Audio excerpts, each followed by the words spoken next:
Fox Sports. We are Baltimore. We are Ohio. It has been a frustrating start to the homestand for the Indians.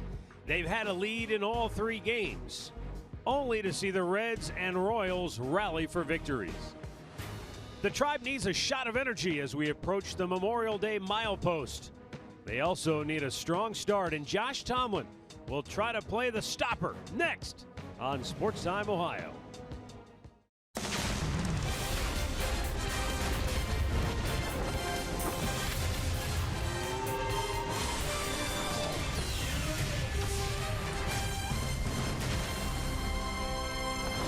From Progressive Field in downtown Cleveland, Ohio, it's Indians baseball. Big game for the Tribe today as they try to avoid being swept at the hands of their division rivals, the Kansas City Royals.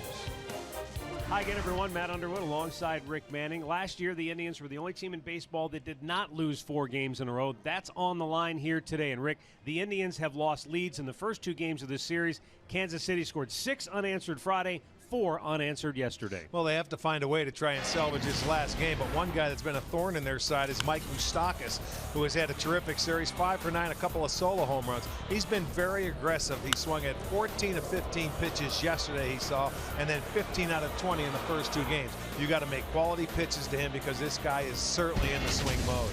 Starting pitching continues to be a concern for the Tribe. Danny Salazar did not fare well yesterday, had a long first inning, over 30 pitches. And, you know, it's interesting because you look at the bullpen, they're number 1 in the American League, but the starters are dead last. You know, it's amazing. It just has not been a good combination between pitching and offense. The only team in the American League with an ERA of over 5. Look, they're striking out a lot of guys, but look, they're still putting the ball in play. They're not getting the innings they need to take pressure off their bullpen, even though their bullpen is the best. They're starting to give up some runs now, and maybe because they're getting too much work. Well, Josh Tomlin goes for his 10th career win against Kansas City here this afternoon. We'll be back with the play-by-play. Plus, Alan Jensen have today's showstopper, and we'll check in with Andre Knott on what happens now with the Indians rotation with Corey Kluber all set to return. Cleveland Indians baseball is brought to you by WB Mason, the official office supplier of the Cleveland Indians. By McDonald's, I'm loving it. By your local Toyota dealers. Visit buyatoyota.com. Toyota, let's go places. And by Nature Stone, the only concrete solution.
For the Tribe as the Indians try to avoid the sweep against the Kansas City Royals here today in downtown Cleveland.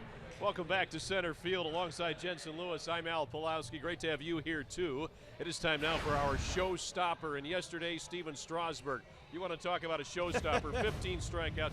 And in his first 6 innings, Jensen, he struck out at least 2 opponents in every single inning. One of the big reasons why the Washington Nationals are basically running away with the National League East. 7 strong innings. You mentioned the career high, 15 strikeouts. That's on the heels of Max Scherzer coming within 1 out of a complete game, 13 strikeouts of his own. One of the best 1-2 punches in all the National League. But Al, I got to tell you, the real showstopper today has got to be Rick Manning. Yeah, I agree. How about that suit jacket? I'm telling you, out of all the suit jackets we've seen him in, Woo! that is the ultimate showstopper.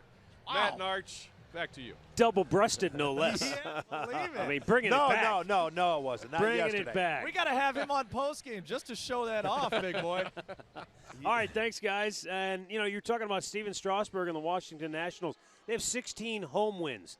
That's twice as many as this Indians ball club. Rick, they've got to get things going here at home. Well, this is about the time they turned it around last year, you know, when it comes to home. So I agree. It's the sooner the better. You can't continue to wallow right here. You got to finish this homestand out strong. You've got 5 games remaining. You got this one. You got 4 coming in with Oakland. So, yes, they have to turn it around and turn it around in a hurry. Time now for the Hear Right sounds of the game, and we go down for the sweet sounds of Andre Knott. Thank you very much, Matt. And there's going to be some changes for the Indians in the rotation. Today it became official. Terry Francona and the staff want to put Danny Salazar into the bullpen. It's time for a change of scenery in today's Hear Right Sounds of the Game. I think Danny was searching a little bit, and sometimes to be able to maybe take a breath is, you know, because when you're starting, it's okay. You start next day, you know, you haven't, and there's no slowing down. So maybe this way he can sit there and actually watch the game from a little different vantage point. There's just a lot of things that maybe can start to push us in the right direction. Because of the success the team has had with Trevor Bauer and Carlos Carrasco and putting starters in the bullpen to kind of refocus them, they hope that happens with Danny, to the point that Danny could start on the next road trip or this trip after that. Now here's how the rotation will work. Corey Kluber will return from the DL. He will pitch Thursday on the getaway day versus Oakland here at Progressive Field. He won't make his next start, guys, until the following Friday when the team returns here. He will not start in Kansas City, obviously, over 3 days, or in that 2-day game trip against Colorado. They will skip both of those days to take care of his back. He won't start until he gets back here. Then he will be on every 5th day, and they'll put the rest of the guys around him as they go forward. Well, Rick, as we know, the old saying, the definition of an insanity is repeating the same mistake over and over again, hoping for a different result. Danny Salazar, there has to be something that changes. Some kind of an adjustment needs to be made because what he has done to this point, it's just not working. Well, I agree with him. Put him in there and let him catch his breath a little bit. It worked with Carrasco, if you remember. Let him sit out there for a while. And he can also work on his mechanics because he can't repeat his delivery. He can't throw strikes. His fastball is all over the place. If he could locate his fastball where he wanted to, he wouldn't have to worry about throwing any other pitches. But right now, he's getting beat on his 2nd, 3rd, 4th best pitch. And, you know, Salazar's got too good of an arm not to come back and pitch and start. Well, we'll see how that situation plays itself out. But for now, all eyes on Josh Tomlin as he and the Indians take the field today. And here's the lineup that he will face for Ned Yost and the Kansas City Royals, brought to you by Hankook Tires. Leading it off will be Alcides Escobar, who is just 1 for 10 in the series. Mike Moustakas on fire right now, hitting 2nd. Lorenzo Cain bats 3rd. Eric Hosmer, ejected from the game in the 1st inning yesterday, will bat cleanup. Sal Perez hits 5th. Jorge Bonifacio batting 6th. Then it's Brandon Moss, Whit Merrifield, and Alex Gordon.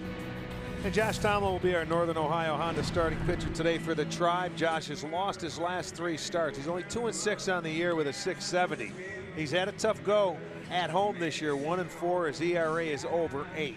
Although the last time he pitched against Kansas City, he certainly pitched good enough to win. That was in Kansas City.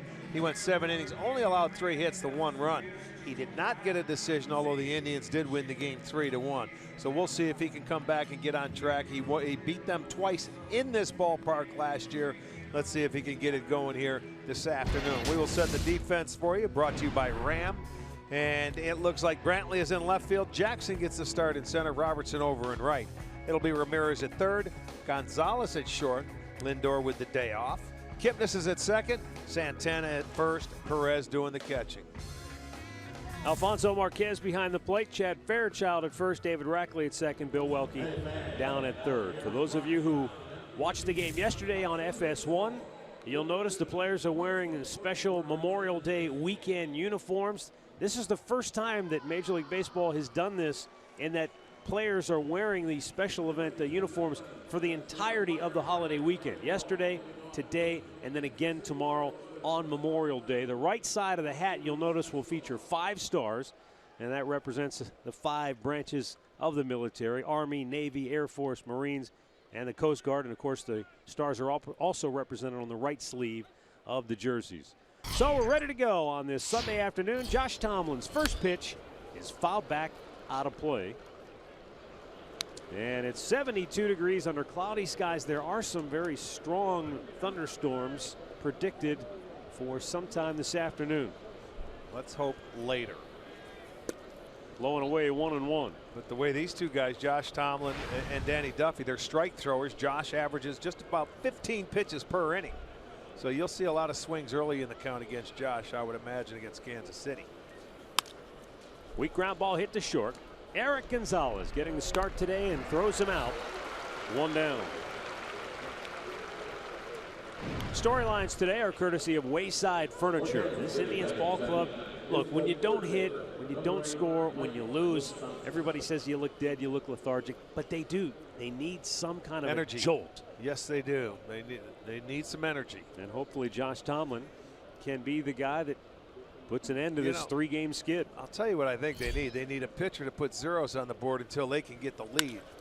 Smashed right up the middle. Gonzalez with the shift on. He's on the second base side of the bag, and he's assisted for the second out in a row. I mean, you could see the defense over on the right side of the infield. You couldn't have placed it any better. And just another swing from Moustakas, who is 21 out of 26 now in this series. It's swinging at the pitch. How about Eric Gonzalez getting just his second start in 2 weeks since he got called back up on May the 14th. Made 1 start at third base. I bet he's thrilled today, man. You want to come out and you want to play, especially when you're an everyday guy. Lorenzo Cain, he takes a strike.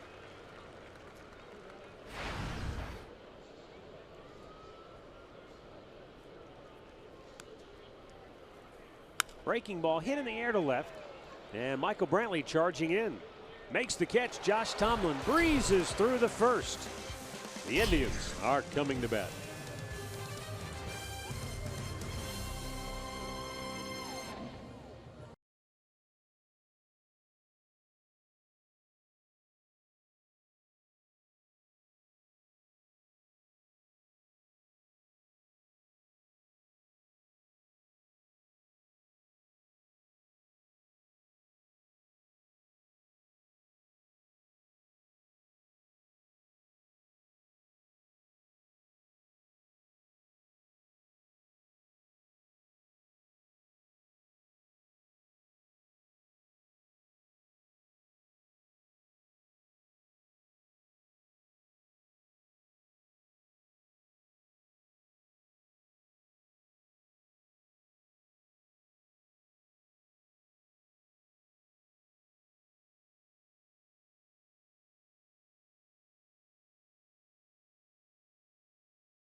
Under Terry Francona, brought to you by Progressive Insurance.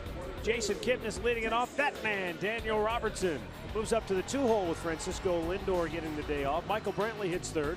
Then it's Santana, Encarnacion, and Ramirez, Austin Jackson, Roberto Perez, and Eric Gonzalez. Danny Duffy, the Northern Ohio Hyundai starting pitcher, and he is 4-3 this year at .292. The Indians beat him back in May 7th back in Kansas City. It was a 1-0 ball game, though. He pitched well. First pitch strike into Jason Kipnis. Since moving into the leadoff spot, Kip has batted .302 with a half dozen runs scored and 11 driven in. Pulls it foul. You know, you think about sometimes in professional sports, doesn't matter which one you want to talk about, but the margin between winning and losing is sometimes so very thin. The 0-2 delivery. Slapped right back up the middle, and it's through. And that time Kipnis able to thread the needle for a leadoff single. Yesterday he just missed by inches. What would have been a grand slam, and how differently that game might have played out had that ball stayed fair, because it would have given the Indians at that point, I believe it would have been 6-1 lead. And then you go back to just a couple of days ago against Cincinnati. The game was over. It was a double play. The Indians were going to be 25-20. They're most the high water mark for the year. Cincinnati challenges the play. You got to go back on the field. The Reds end up winning the game, and now here are the Indians staring at a 3-game losing streak. That close. The margin sometimes so very, very thin. And now the Indians have to figure out a way to turn it around. Because as we've learned, when the breaks go against you, when the baseball gods seemingly are not with you, nobody cares. You'll get no sympathy from the guys in the other dugout. Daniel Robertson has hit in all 5 games that he has started this year.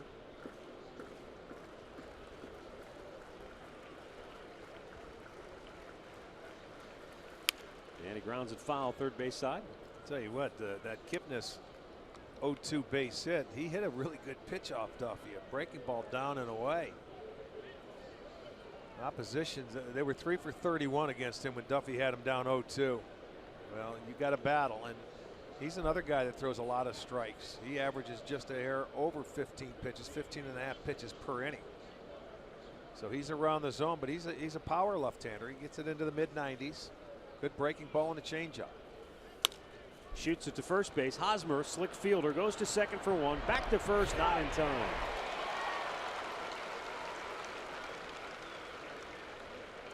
Let's check that Royals defense for you. They're the best rated defense in the American League. Only 16 errors on the year, brought to you by WB Mason. Gordon is in left, Kane in center, Bonifacio in right. Moustakas at third, Escobar at short, Merrifield is at second, Hosmer at first, Perez doing the catching. Ned Yost and his ball club still dead last in the AL Central, 21-27 on the year. But a chance to sweep the Indians here this afternoon. Michael Brantley steps in with 1 on, 1 out.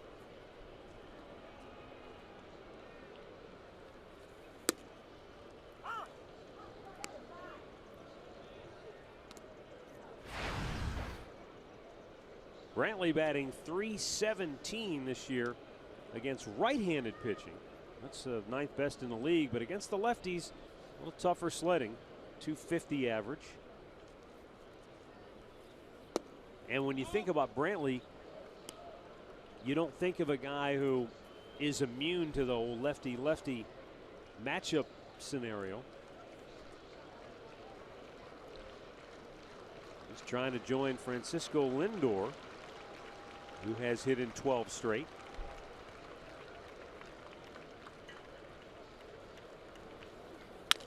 Bounced it right at Moustakas to second for 1, on to first, and inning-ending double play. No score after 1.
Josh Tomlin and Danny Duffy combining to throw 15 pitches in the first inning. I think we'll see a few innings like that because the hitters are going to be aggressive. We know Kansas City already is as a team.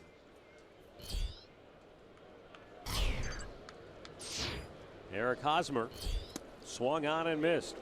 It was a check swing in the first inning with 2 strikes. With the bases loaded and nobody out, third base umpire David Rackley rung up Hosmer on the appeal. And Hosmer argued, and whatever Hosmer said caught the ear of home plate umpire Bill Welke, who then tossed Hosmer from the game, and then Ned Yost came out to pick up for Hosmer, and he was also ejected. Well, I think if you were a lip reader, you could pretty much see why. The 0-2. And a jam job single, maybe a double. Double. Hosmer will turn. He'll go for 2. Brantley's throw. Not in time, and he one-hopped it in there, and Kipnis took it off the wrist. So Hosmer crosses up the Indians. I'll tell you, beats the shift. Eric Hosmer hits the ball a lot of the times as hard as anybody. But in this series, he's had a couple of hits. The first one he got on Friday night, I mean, it was like a swing and bunt. This one, but they're not playing him there, and there's nothing to defend it. No way to defend that swing there. Turns into a double. So he hit a changeup. That's double number 9, and to me, that's good hitting. Doesn't matter how hard you hit it, you find a way to get a hit. Now Salvador Perez, the Royals catcher, mired in an 0 for 12 slump. And a swing and a miss. Well, Frank Robinson, who had his number retired by the Indians yesterday and had a statue unveiled out in Heritage Park. When they asked him about the shift, he said, man, if they would have shifted on me, I'd have hit it the other way and taken that advantage of whatever they gave me. This is a guy that hit almost 600 career home runs. Yeah. I mean, there's times when to third, Ramirez with a catch, but no throw back to second, 1 away. I just thought that struck me from a guy who was a power hitter. That even he was saying, man, if they were going to give me the other side of the field, I'd bunt it, I'd do whatever it was. Well, he knows how tough it is to get hits. I mean, even though he was one of the best hitters and one of the greatest players of all time, you take what they give you. And there's nothing wrong with that. That's not being greedy. Sometimes you get greedy and you hurt yourself. 1 on, 1 out, Jorge Bonifacio, the Royals right fielder. And the younger brother of former Royal Emilio Bonifacio.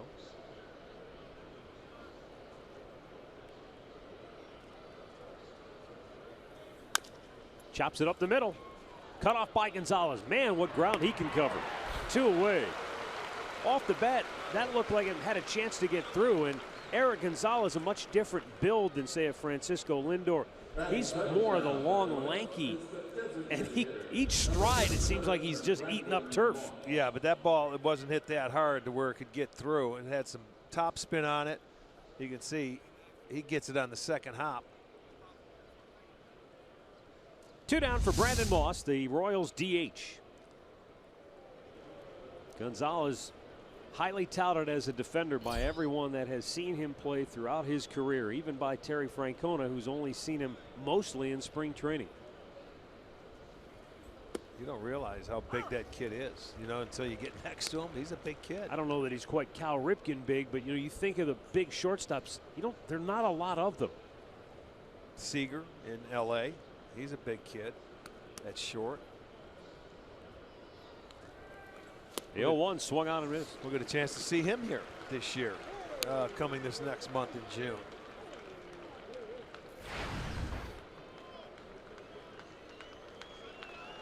Brandon Moss, 1 hit in the series, but that 1 hit was a big one, a 3-run homer in the series opener.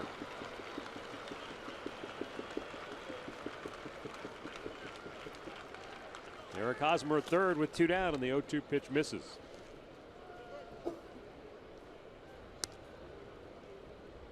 Moss does have 5 home runs in his last 30 at-bats.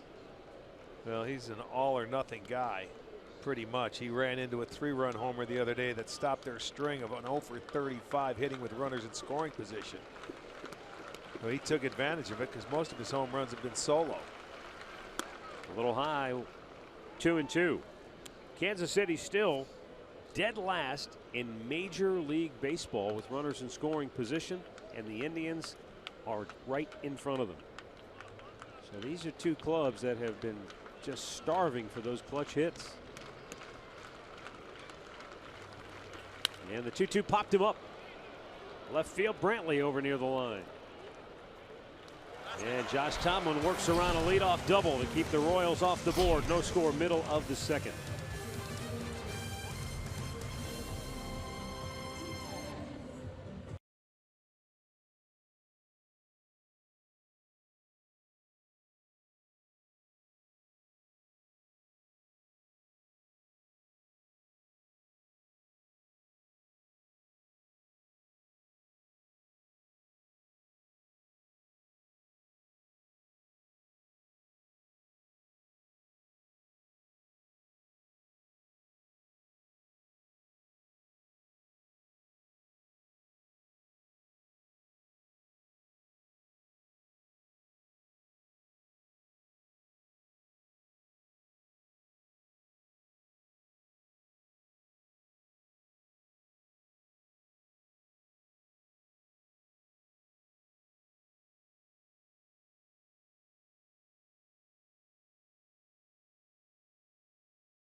Belt.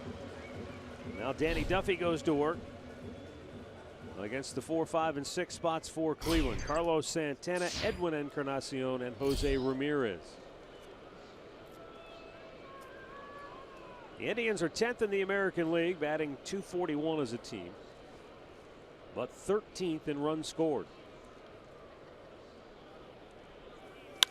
Rip foul by Santana. They're second in doubles, 9th in homers, 9th in slugging percentage, 8th in on base percentage. So all of those numbers kind of add up to a sort of middle of the road type of offensive unit. Well, I know we look at those numbers and we continue to scratch our head, but until you hit with runners in scoring position, that's not going to change. One down as Lorenzo Cain gathers it in for out. The first out here in the second. Let's go down to Andre Knott. Well, you talked earlier, Matt, about some of the players, or all the players, wearing the things for Memorial Day weekend. When you see Edwin Encarnacion come to the plate, you'll see that he has the pink batting gloves on, the pink bat, and also that pink arm sleeve. Why? It's Mother's Day in the Dominican, and all the Dominican guys want to say Happy Mother's Day to their mom. So you see with Carlos Santana, he has some things. Abe Almonte, who's on the DL, is sitting over here. He has a pink wristband on. They all just want to say Happy Mother's Day to their moms back in the DR as well. All right. Thank you, Andre. Encarnacion, a vicious hack, and he comes up empty, 0-1. Encarnacion has drawn 29 walks, 4th most in the American League, but he's also struck out 56 times. That's 9th most in the league. And another big swing and a miss, 0-2. It's like he's trying to hit a home run for mom with those first 2 swings.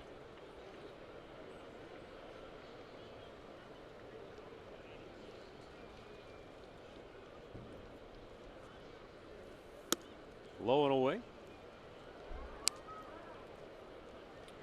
Kansas City is overall right in the middle of the pack. .414 as a pitching staff with an earned run average. That's 8th best in the AL. Popped him up. Their starters have been better than the bullpen. Kansas City, as a rotation, their earned run average is 3.90. That's fourth best. Their bullpen, though, over 4.5 with the ERA. That's 11th in the league. And you would figure that hold true when they traded Wade Davis to the Cubs. That's a key guy. Are you kidding me? He was the best in this league for the last 3 years prior to going over there to Chicago, and he's having a nice year there. And Kelvin Herrera, the closer, has had his ups and downs since taking over. You just can't replace guys like that. Jose Ramirez.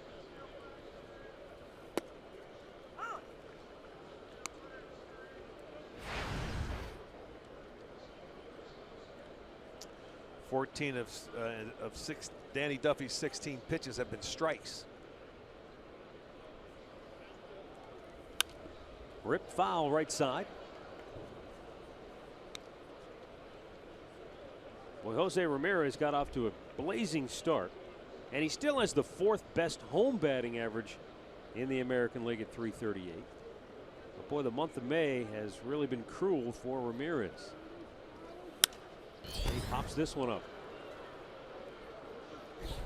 The right fielder Bonifacio puts it away, and Danny Duffy flies through inning number 2. No score in Cleveland.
Service is back and better than ever.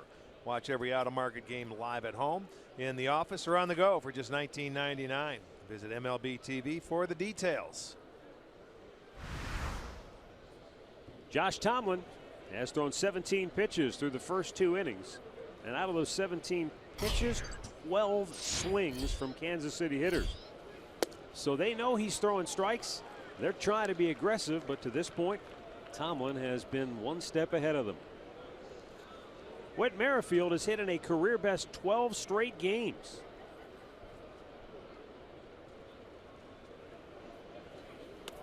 Missed down with a curveball, 1-1. During his 12-game hitting streak, Merrifield has batted .372, which you see there 100 points better than what his season average has been to this date.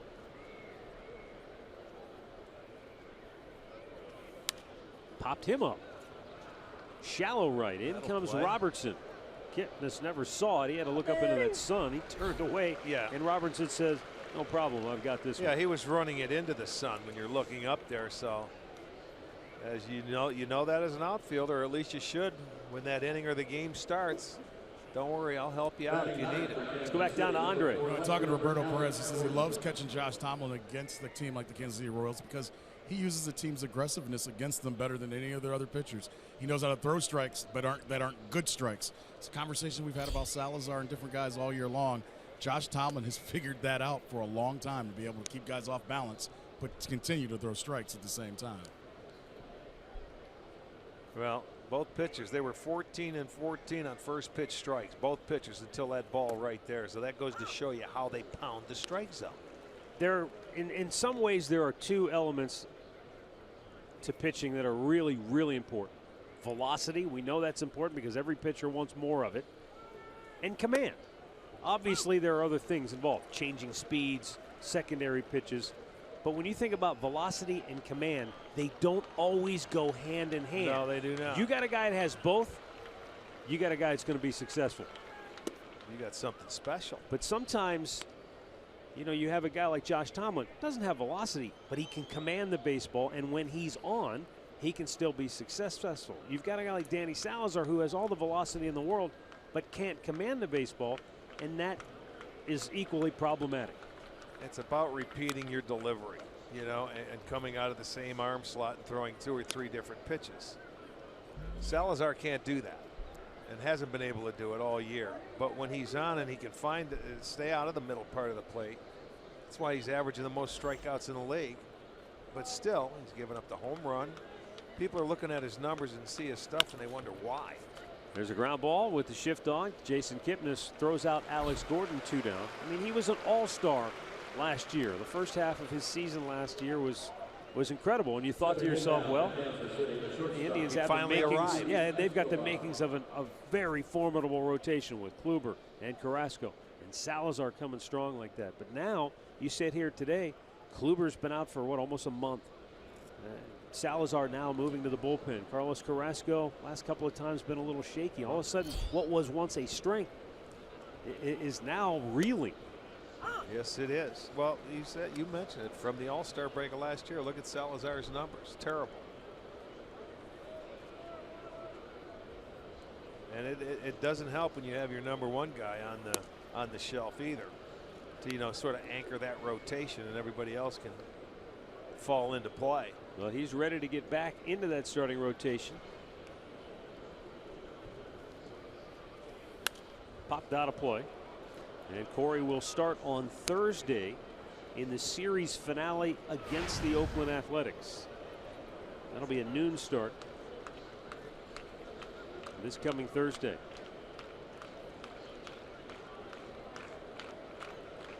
Alcides Escobar batting just .175 on the year.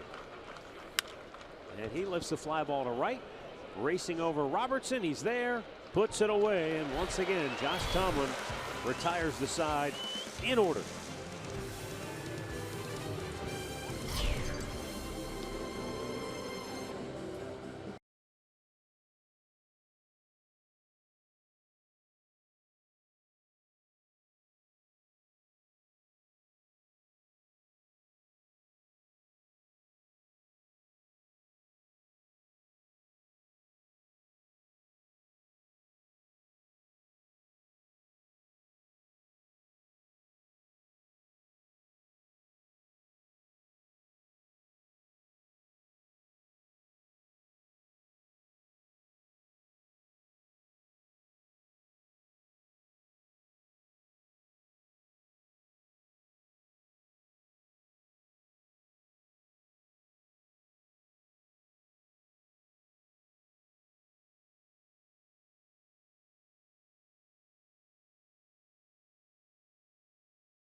This afternoon to stay tuned later in the game for Miller Time, brought to you by Miller Lite.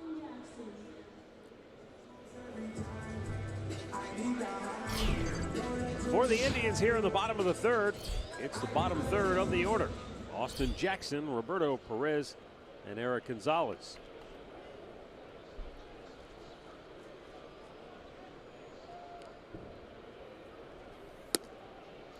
Fastball strike to the outside corner.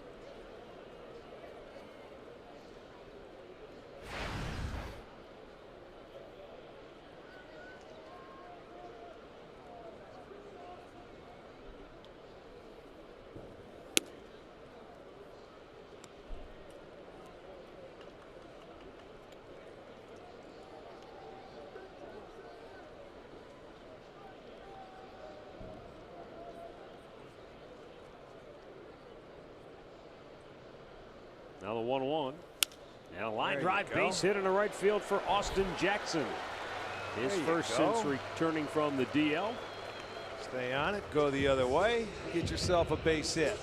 Well, Arch, that's 7 hits and 27 at bats this year against left-handed pitchers. He came down and in with that ball too. That's an easy one to try and turn over on it. He had to dig it out, and I'll tell you what, nice job. First hit for the Indians, or excuse me, the second. Jackson, among those 7 hits against lefties, has 4 doubles and a homer. One of the reasons he made the club, and one of the reasons he's in the lineup here today. Now Roberto Perez.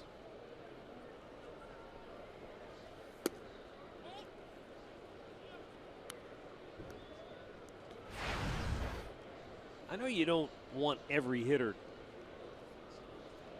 to look alike and be the same. But boy, so far this year, it just seems like if Roberto Perez could kind of get back to using the other side of the field. Yeah, that's where he concentrated a lot last year. Look, he didn't have a great year last year offensively. When you think about it, you have to know who you are as a hitter. He takes a lot of pitches, but you know, you got to find a way to put the balls in play. But when you look, he doesn't have a hit to right field. You know, I understand, you know, not everybody goes the other way or they try to hit, but when you got to try and do something. Right here's a great job to try and hit one between first and second with nobody out. You might be able to go first and third, but he ends up trying to hit the ball. You pop it up weakly in the air. You got to stay on it. Sometimes you hit to the situation you are in. And right now, it's a ground ball between first and third and trying to go the other way. Boy, a lot of times for hitters, when they're put in that situational hitting, it sort of eliminates a lot of wondering, and they just focus on one thing. Yeah, and it actually helps them. Doing something, to get the job done. Look, you're not going to do it all the time, but at least your game plan is up there to try and do the thing that is called upon. And every situation and every at-bat is different. Duffy's 2-1. Jackson took off, got a great jump, and Perez fouls it back. Now you see, if he could put the ball in play, that's what you want to do down there with him, hit and run, and Tito put it on. And Austin had a good jump at first base off the left-hander, but as a hitter, you have to hit the ball on the ground. That wasn't the easiest pitch to hit either. That pitch was a fastball up and away. To get on there and hit a ground ball at 94 is pretty difficult, but he did foul it off. But when the hit and run is on, you want to hit the ball on the ground. Now with a 2-2 count.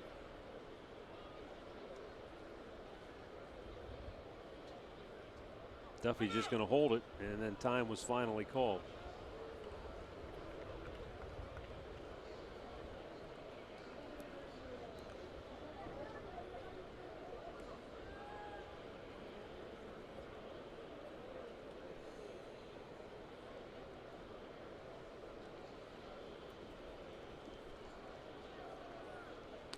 Drawing a throw is Austin Jackson. But as you pointed out, that wasn't a situation where Jackson was trying to steal a base. That was a classic 2-1 count. Great opportunity for a hit and run. Yeah, you're making sure the guy goes home, but he had a really nice jump on it. A little full count. Sometimes the hit and run doesn't work with a left-hander if you don't make sure that he goes to the plate. A little low, a little out of the zone. He didn't catch the ball, and that didn't help. Well, the Sunday afternoon crowd wants to see some action early on.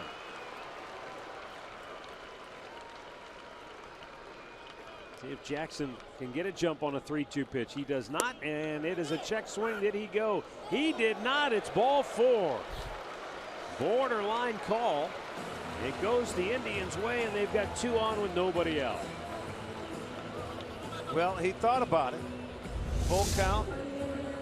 Take a look from the side. Awfully close.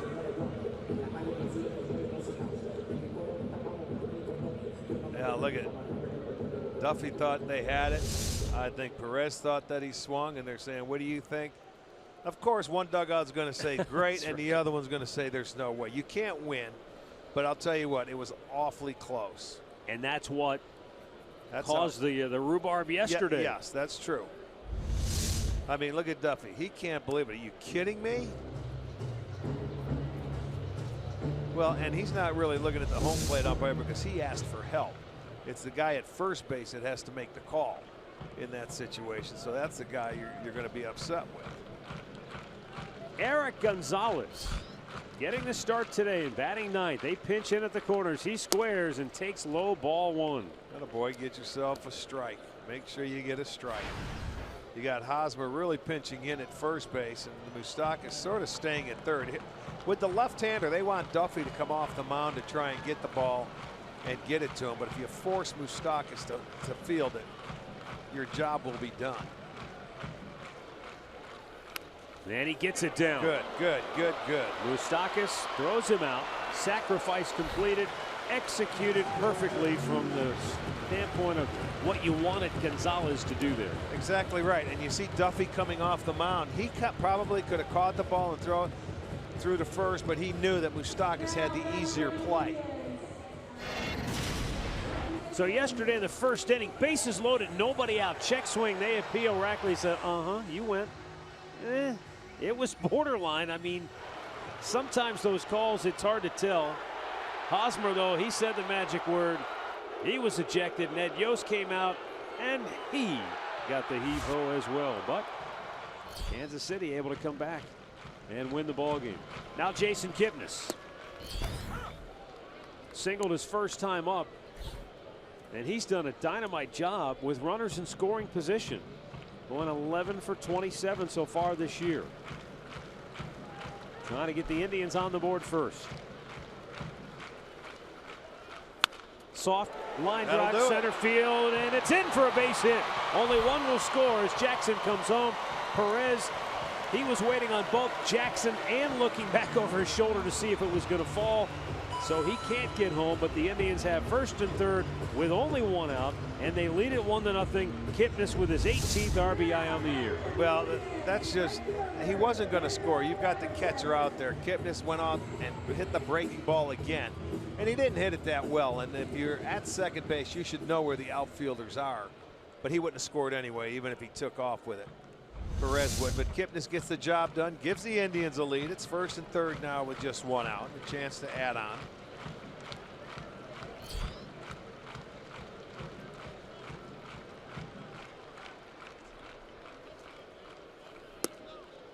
Jason Kipnis now second on the team with hits with runners in scoring position. He has 12. Santana leads the team with 13, but Kipnis has done it in 19 fewer at bats. Now Daniel Robertson looks, it's 2-0. The one thing I've noticed about Robertson, Rick, he's got a pretty good eye at the plate. He doesn't chase, at least early in the count, he doesn't chase a lot of bad pitches and get himself buried. Well, he has a small strike zone when you look at him, and he, as you mentioned, he has a pretty good eye. But this one's popped up right on the infield. The shortstop Escobar barely has to move 2 away. This Memorial Day weekend, Fox Sports Supports is proud to team up with Homes for Our Troops by building mortgage-free, specially adapted homes nationwide for severely injured post 9/11 veterans. Learn more about how Homes for Our Troops is enabling our veterans to rebuild their lives by visiting foxsportsupports.com. Well, first and third, 2 down for Michael Brantley.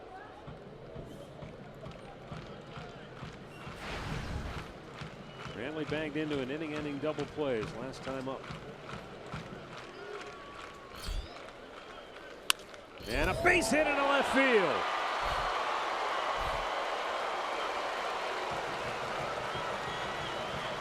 It's 2-0 Cleveland as Brantley delivers his 21st run batted in of the season. And with that, Michael Brantley extends his hitting streak to 12 games. Well, he got ahead of Brantley with a fastball the first time up, but Michael wasn't going to spot him that one that time. He gets after it. It was down and just stayed on it and hit it to left field. So a nice 2-out base hit there by Brantley to get that run home, pick up your teammate.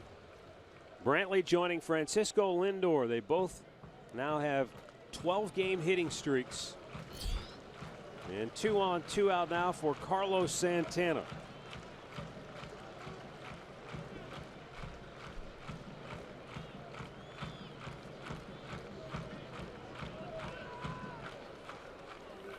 And he lines one right into the glove of Whit Merrifield, who with the shift on was right behind second base. Otherwise, that would have been into center field. And another run home. As it is, the Indians take a 2-0 lead after 3 innings.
Reds, Baltimore Orioles, and the Cleveland Indians. And to our knowledge, the only man who has his number retired by more teams is Jackie Robinson. Jackie Robinson. Absolutely, I mean, that's in every gotta be ballpark, it. right? Here's Mike Moustakas with a curveball and just a bit outside, ball 1.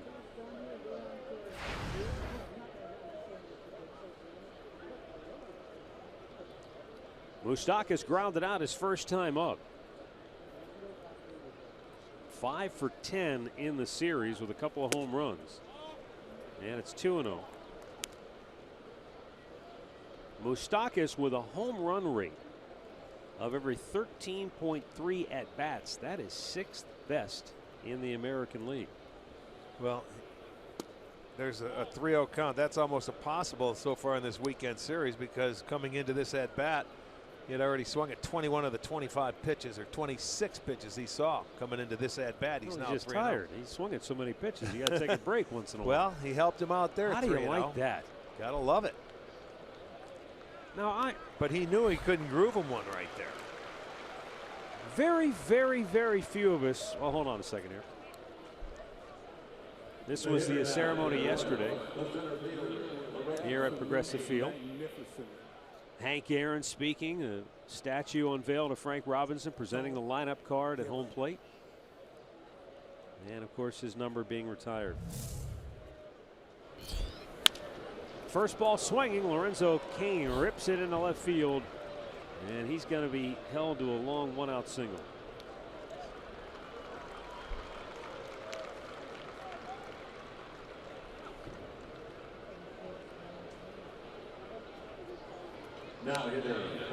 So I was saying a moment ago, very few of us have ever would have any idea what it's like to be up to bat in a major league game. But give us an idea. You're in a 3-0 count. Now, you weren't allowed to swing probably 3-0 in your career. No, most guys were not. Only the superstars were, like Frank Robinson, like Yastrzemski, like, Mantle, the good hitters, the superstars. So all of us watching at home that have never been to that level think, how do you swing at that pitch 3-0 and you pop it up?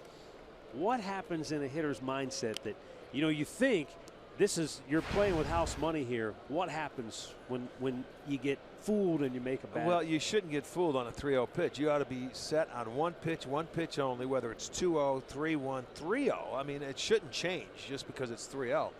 But you never give away an at-bat, and right there I think he gave one away.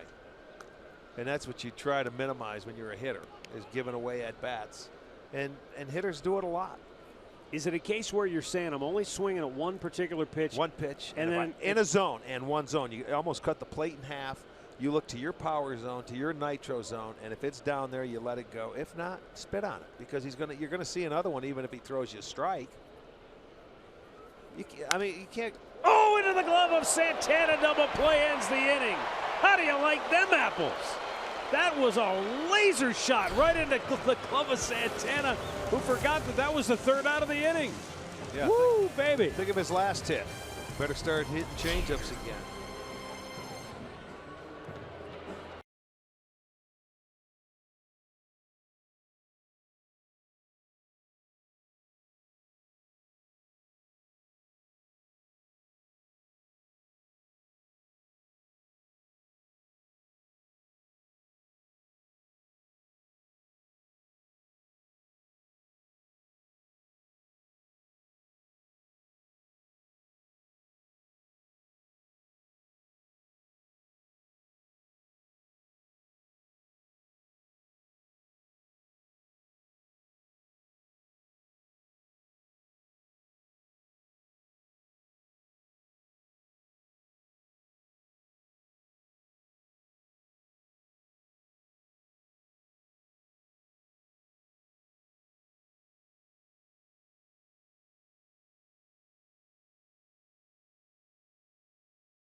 Your very eyes, it's understandable that you might forget how many outs there are. This ball caught Santana more so than maybe he caught it. It was hammered right at him. Great reaction. And then he was firing it around the infield thinking, all right, let's keep the inning going. And then somebody said, oh, that's three. That's outs. Three. You know how the catchers throw it to first base on a strikeout, to keep it going. That's what he's going to say. I just wanted to do it that way. Here's Edwin Encarnacion with the Indians up 2-0 now in the bottom half of the fourth. Encarnacion fly to left his first time up. Rick, I'm not sure that first at bat if he broke his pink bat or if he said, the heck with this, I'm going back to something different. I think he is, because he had a sky high pop up there his first at bat. I don't think he broke it. And a foul right back. I think he said, maybe I'm getting carried away. The pink gloves are okay, but not the bat. If you joined us late, Encarnacion and some of the other players who hail from the Dominican Republic honoring their mothers. It's Mother's Day, as we understand, in the DR.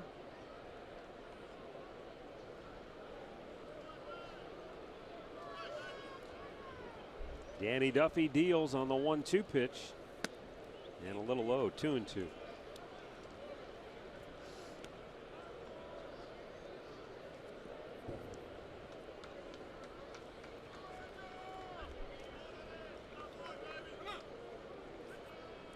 He steps back off the rubber.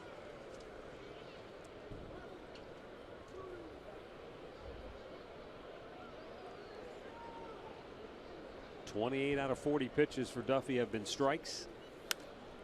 And that's fouled away. True to form, both Duffy and Josh Tomlin filling up the strike zone here today. The Indians able to take advantage, touching him for 3 hits, took advantage of a walk, and scored 2 runs in the 3rd inning.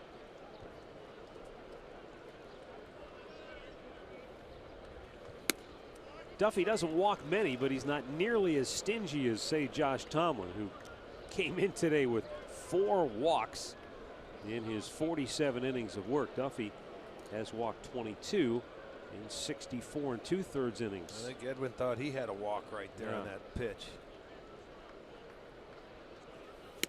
Struck him out instead. 1 down. First strikeout for Duffy. Player profile today brought to you by Levin Furniture. Frank Robinson came to the Indians. The end of 74, and it was interesting to hear his comments that essentially it was a take it or leave it offer for the player manager. Yeah, you're either going to be player manager or nothing. Because, you know, Frank was almost 40 years old at that time, and it sounded like he was kind of done with the whole playing part. He was 39 at the start of that season. Turned 40 towards the end of it. But he also said Phil Segui assured him that he would have complete control, play the players he wanted to play, manage the game the way he wanted to manage it. There would be no second guessing or people, calling down to the manager's office. Thing. He had aspirations to manage, but I think he wanted to manage and not play. That was the thing, because you had to. It's a tough situation when you're the manager. You're responsible for everybody. And now when you had to put your own name in, you got other people looking at you thinking, geez, why is he playing and not me? That's what he said. That was one of the toughest aspects of it. Felt like there were eyes staring at him, from the back of the room. Well, it'd be nice, though, because if he liked the guy who was pitching, he could insert himself and he could feel real comfortable in at bats. 1 ball, 2 strike count on Ramirez, who flied to right his first time up. Popped it up on a high pitch similar to that one with 2 strikes, but this time he lays off, and it's 2-2. Imagine, though, being a player manager today. Frank said it would be impossible. Yeah, I don't think you could do that, to be honest with you. I mean, when he did it, it was not only was it prior to the internet, but it was prior to really sports talk radio. Yeah. There was no 24-hour sports TV. Many games weren't on television. Yeah, most of them were not on TV. There wasn't nearly the focus and. Yeah, no, you wouldn't be able to do it nowadays. He wouldn't have the time. Now the 2-2. Ramirez shoots one in the hole, and it's just past the reach of Escobar. And a 1-out single for Jose Ramirez. And he's 3 for 10 in the series.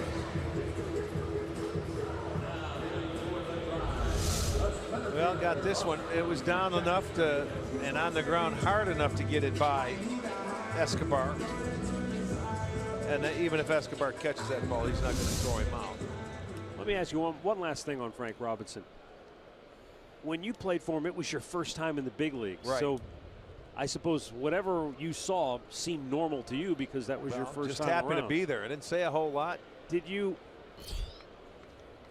have any kind of an appreciation for the immense job that it was at that time being a player manager? Not really. Do both. Not only did we have a player manager, we had a player first base coach, Tom McCraw. So he was Frank's buddy, and they did it together, so he could have done it. He played sometimes and coached. No, I didn't have an appreciation for anything except that I was in the big leagues. That's the only thing I was appreciating. I didn't care. When I saw my name in the lineup, I wanted to play, period. I didn't think about anything else. You go out and play baseball. No appreciation for what his job was entailed. I mean, the longer you start playing the game, then you start learning the business end of an aspect of it. But And then on top of all that, the sociological aspect of it, which maybe Frank was able to sort of compartmentalize and not think about, but being the first African American to be in that situation. yeah, but he wanted that. You know, he brought that upon himself. He wanted to manage. He was looking forward. Believe me, he was strong enough to do that. That's why it was put upon him.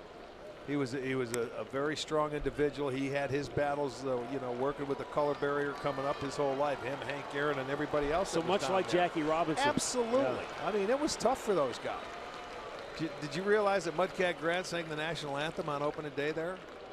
In 75? Yeah. I did not know that. Yes, he did. 3-1 pitch. Was it mud in the Kitty Cats? No, it was just solo. mud. Just Yeah, a solo I mean, act. you know, because I wasn't there in '75 for the opening day. I never came up till May. But yeah, it was a big deal. But Mud used to do the games on television back then. That's right. Yeah. So when I came up, yeah, he was doing it with Harry. Mud and the Harry Show.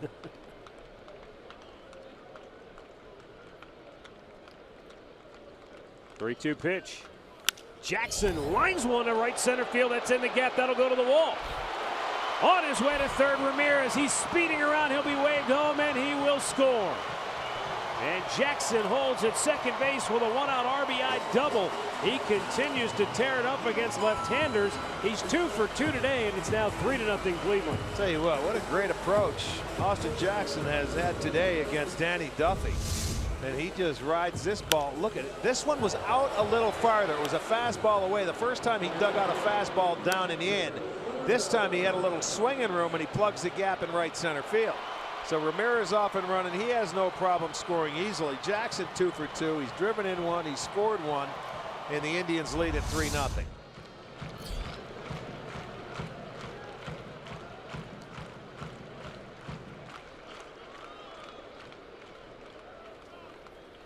Roberto Perez checks on a pitch low and away. And Austin Jackson now 8 for 28 this year against lefties with 5 doubles and a home run.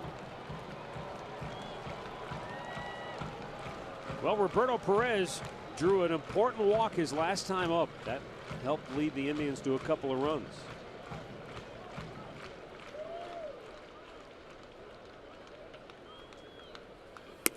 You know, I mentioned his first time up. It seemed like Roberto's been a little more pull happy. Yeah. You know, no hits to right field so far this year. I know Andre Knott was mentioning to me during the commercial break. Remember the success he had last year in the Fall Classic. You know, there was the first number 9 hitter, a homer twice in a World Series game. Do you think that had any sort of adverse effect on Roberto? Well, I think he's more aggressive at the plate and just being around him. And I know it's changed a lot about him. For a lot of it for good. I think part of the reason he got a contract extension. But I think a lot of it, though, when you look at his at-bats, because I agree with you, he's strong to right center to right field. We have not seen that swing from him since the Fall Classic. Now, the little success hitting the ball out of the ballpark in that situation, would that change a player? You would hope not. But I think it has changed how he swings a little bit right now.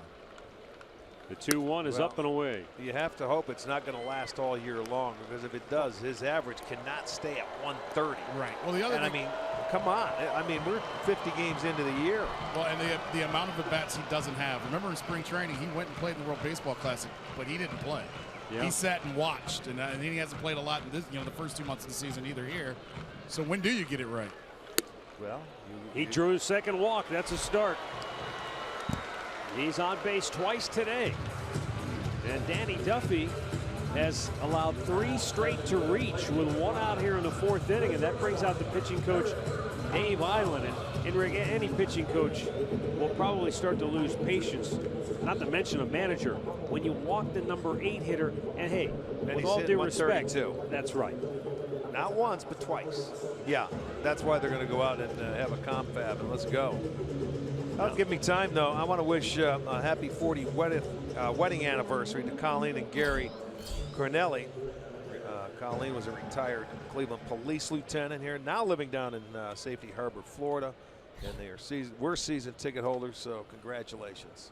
Danny Duffy, who breezed through the first 2 innings on 9 pitches each, needed 18 pitches to get through the 3rd. 25 pitches and counting now here in the 4th, and it's ball 1 to Eric Gonzalez. who laid down a perfectly executed sacrifice bunt in the 3rd inning. But with 1 down, he won't be looking to bunt here. No, this is, you're going for the jugular now. Big swing and a miss. You mentioned before, you walk next to Eric Gonzalez and you're like, whoa, it's a big kid for a middle infield. Right, exactly right. I almost think back to, remember when Alex Rodriguez first came up, Yes. when he was a skinny rookie kid? 96, I think. He had to look a little bit like Eric Gonzalez physically. Yes, he might have been a little skinnier, maybe a little bit taller. Popped up foul out of play.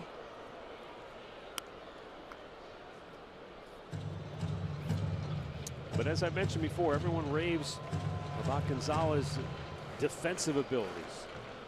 And this is a tough spot for any young kid who's used to playing every day. This is his 2nd start in 2 weeks. Yeah, that's the tough thing. You don't know the pitchers. You're not playing the thing is the strike zone. Knowing the balls and strikes on home plate, when you lose that everyday edge that you get, where you feel it every day. You get 4 or 5 at bats. Yeah, you get 4 every day, so you keep a pretty good idea. Swung on and missed. He struck him out. 2 down. Well, Jason Kipnis coming to the plate. He is 2 for 2 against the left-hander. Yeah, and both hits are breaking balls away. You know, the first one was an 0-2 base hit. This one off the end of the bat. You know, he hit 2 pretty good pitches. So that tells me if I'm Danny Duffy, I'm not throwing him anything soft in the way out to the plate. I'm going to try and jam him inside. I'm going to throw him hard and in, because both those base hits were breaking balls going away from him.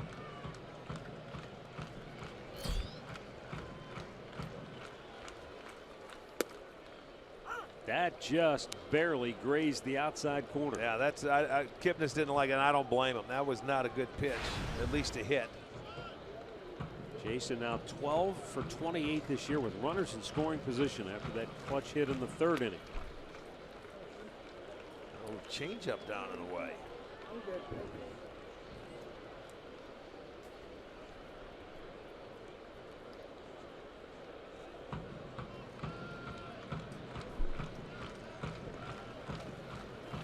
And a foul right back.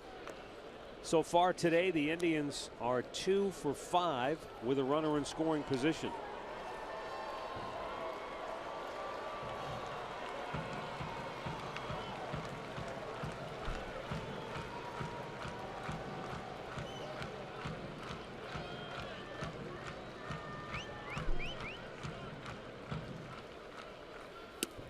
In tight. That was the pitch you were talking about before. Yeah, but you can go, yes, after getting the first 2 hits, I'm surprised that I haven't seen more go inside to Jason in this at-bat. That's the first time he tried, but it just looked like he was trying to back him off so he can go back away again. Yeah. That was in. I don't think that's where Sal Perez wanted it. No, that's not where they wanted it, but you can see how effective it is. You see what I'm saying? You watch it on our Nissan pitch tracker. That ball's inside. He's got to reach across the plate, but he can't catch up to that. 2 on, 2 out.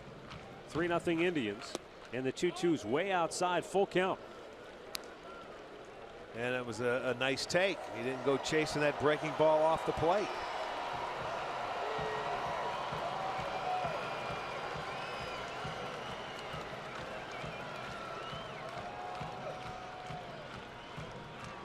Runners go on the payoff pitch.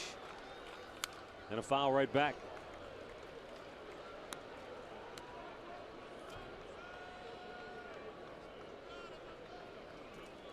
When you don't see a ton of left-handed pitching as a left-handed hitter, how advantageous is it to see one right after another?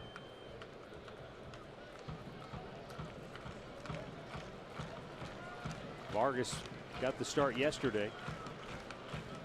3-2 pitch. Low, ball 4, and the bases are loaded. So a couple of walks in the inning. Load them up for the Indians. And Daniel Robertson coming up now is 0 for 2 on the afternoon. Robertson, who has collected a hit in every game he has started to this point. looking to keep that string intact now. Well, that would be a good time to get it. The last time he had an opportunity to drive in a run first and third and just one out, and he popped up to the shortstop, it would be a big 2-out base hit here. So far this year, the Indians as a team batting .323 with the bases loaded. And a first pitch strike.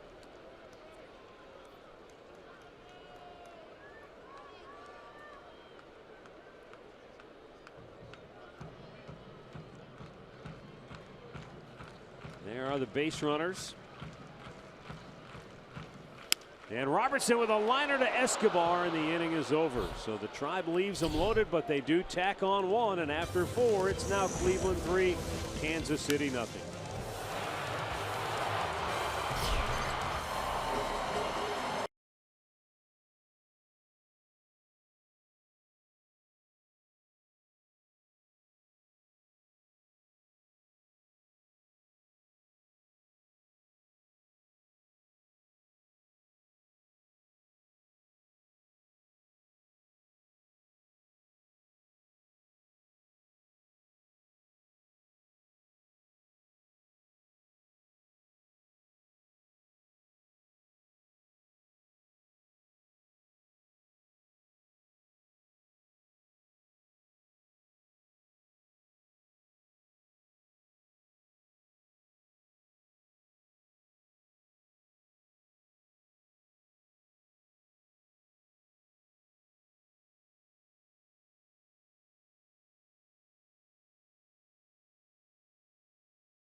Indians baseball is brought to you by Levin Furniture. For the best deals on furniture and mattresses, shop Levin's.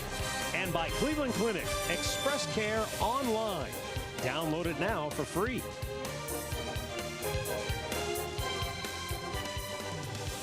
Club Lounge located down the right field side, just behind the visitors dugout. Yeah, beautiful day now, isn't it? Holy smokes. It's hot. It's getting there. It was 72 at game time. I'm guessing it's bumped up from there. Well, let's look at our scoreboard. That'll be wrong when it comes to temperature. They've just removed the temperature. We've got to ask our meteorologist, Tom Bochenik. Salvador Perez leading off with the Indians in front 3-0. Perez with a line drive to Jose Ramirez back in the second inning.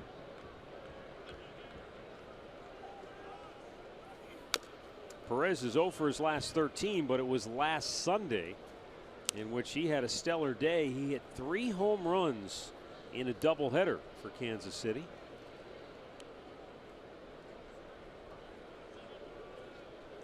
Tomlin throwing 70% strikes right now, which you love to see, and he usually does when he's on his game. Swung on and missed.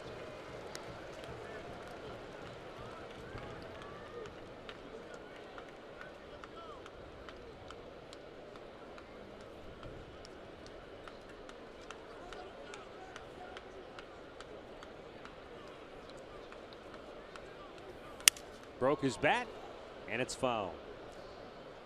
You know, go get a new piece of lumber. Josh made 3 starts against Kansas City in this ballpark last year, and he was 2-0 and had a fine 2.84 ERA, and he worked at least 6 innings in all 3 starts. So, you know, this is no stranger to this team because he's 9-4 in his career against Kansas City, and he's making his 19th career start.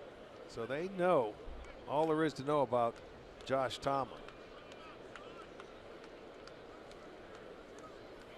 Breaking ball yanked foul.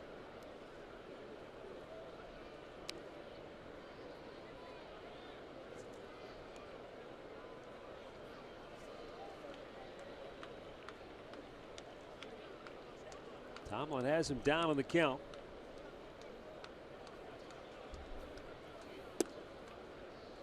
Two and two. Perez, I think by his very nature, is an aggressive swinger at the plate. Boy, always We've seen him chase breaking balls that bounce. When he first came up, I'll tell you what, he swung at everything. You could throw it anywhere and he was swinging, but he's been able to reel it in a little bit and get a little more discipline in there. Well, he didn't have to bounce it. He just threw a dynamite curveball and struck him out. And that's the first K for Tomlin this afternoon. Which is A-OK, because you let your defense do the work. That was off the plate right from the start, and it's kept that plane, but it had good bite to it, and it was good enough to swing. Tantalizing. He gets him out in front and gets his first strikeout. Good old-fashioned yacker right there. Yes, it was. The old yellow hammer. Jorge Bonifacio takes a low fastball for a strike.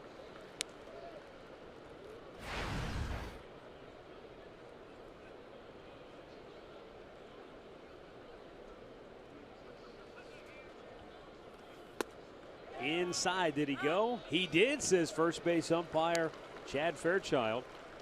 And it's 0-2 as Bonifacio shakes his bottom hand. Oh, yeah. Yes, he did. That one couldn't have felt good because you try and hold it up.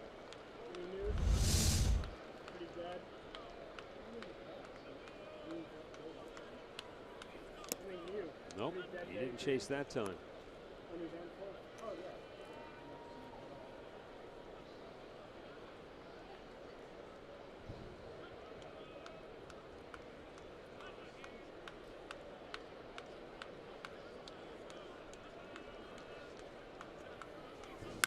That's hit a long way. Deep left, and Michael Brantley's going to watch this one leave the yard. Yeah, that was a hanger. Halfway up the bleachers. That's the 7th home run this year for Jorge Bonifacio. His older brother Emilio hit 13 home runs in 11 years in the big leagues. Little brother Jorge has already hit 7. Yeah, he's a little bit bigger though too. Watch this. I mean, the mistake was right there, but he kept his hands back and he stayed back and waited for that ball nicely and just hit it out of here. So the location was not there, and Kansas City's on the board. It's a 3-1 ball game. Brandon Moss looks at a ball outside.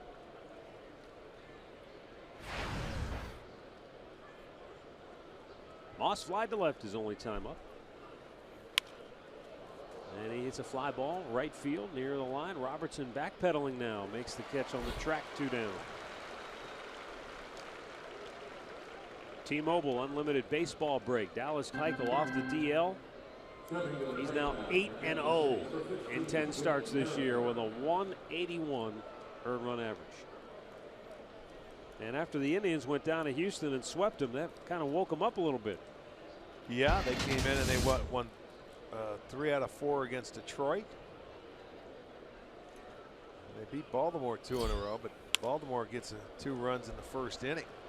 Whit Merrifield is now hit in 13 straight games as he has a 2-out single here in the 5th. And now the tying run comes to the plate for Kansas City.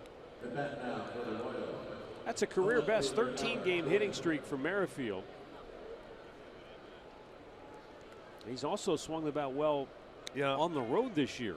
You think about it, and you know, Royals are last in the league in batting average, runs scored. But when you get a hitting streak at the bottom part of the lineup, a lot of times you're only getting 3 at bats. That's saying something. That's hard to do. It's hard to do anyway if you're hitting in the top of the lineup and getting 4, possibly 5. But curious to see how many times he's had 4 at bats in a game if you're hitting down on the bottom part of that lineup. Gordon, a big swing and a miss. We mentioned on Friday night that Kansas City is on pace to hit more home runs than they ever have before. But as I think you pointed out, they're dead last in walks and they're dead last in doubles. Yeah. So the home runs may be up, but they're dead last in runs because they're not producing any other base runners really. Well, when they were going to the World Series for 2 straight years, they were one of the better teams with hitting with runners in scoring position. And they did it well with 2 outs. Now they're not doing that. They're dead last in that department. So how are you scoring? It's all or nothing. And this is not a home run hitting team, nor do they play in a home run hitting ballpark. Gordon fouling it back. Here's a guy, I mean, was a free agent. They ended up, giving up a lot of money to this guy, and he just is not having the kind of year that they need him to have. And you can't sign a guy like that in a market like Kansas City, Cleveland, make a sign like that, and they don't produce. In a big market, you might be able to get away with it and get somebody else, but not in the market like Kansas City.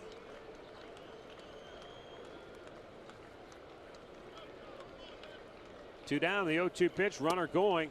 Big jump. Roberto's throw not in time. And there's a case where Merrifield, he stole the base off Tomlin. Josh cannot see the runner at first base a lot of times. They And just so time him. he'll just, throw over. But look at the jump. Yeah.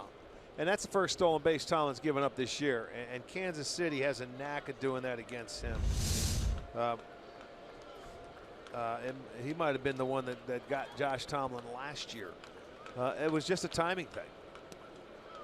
0-2, why not go? You're protecting Gordon here, but now a base hit and they can score another run. And the 2-2 count on Gordon, who, despite his woes, has hit in 6 of his last 7 games, going 7 for 22. It's just so when you see a hitter get that far buried early in the year, it takes a long time to climb out of that hole. The thing you have to do, and I think most people, it's awfully hard to do, is you can't worry about numbers. You've got to worry about from this point on. But when you look up and you walk at the scoreboard and you see everything and everybody's talking about, oh, geez, you're under 200. Little jam job to third. Ramirez slings it over, and the side is retired. Kansas City gets on the board. Jorge Bonifacio with a solo shot. 3-1 Cleveland, middle of the 5th.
Francisco Lindor, Michael Brantley, Zach Cozart. Only those 3 now have had 2 hit streaks of 10 or more games. Well, in the Buckeye State. Yeah, Cozart just joining the club. I'll tell you that Cincinnati has a nice offense this year.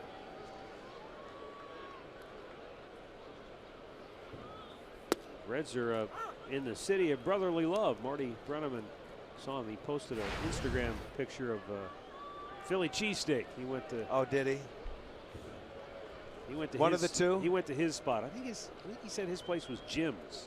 Well, it's yeah. Well, Not one go of to the, Philadelphia. I'm sure you can find them on every street corner. You and I tested. We went to Gino's and Pat's. Those were the 2 mainstays. They're right across the street from each other. I still can't find anything that beats the Violas. No. Out of Niagara Falls, No, New York. I'm sorry. They're in a class by themselves.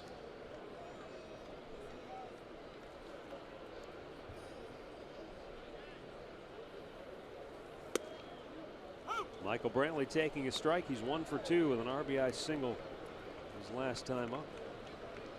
Yeah, it was a big 2-out single as well, Matt. After Robertson had a chance to drive in a run, he drove in their 3rd run.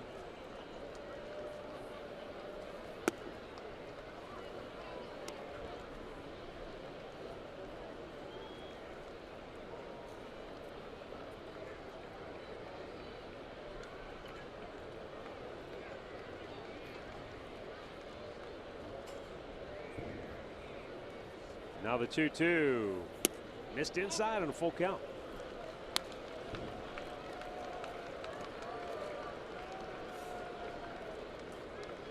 Brantley during his 12-game hitting streak batting over 300.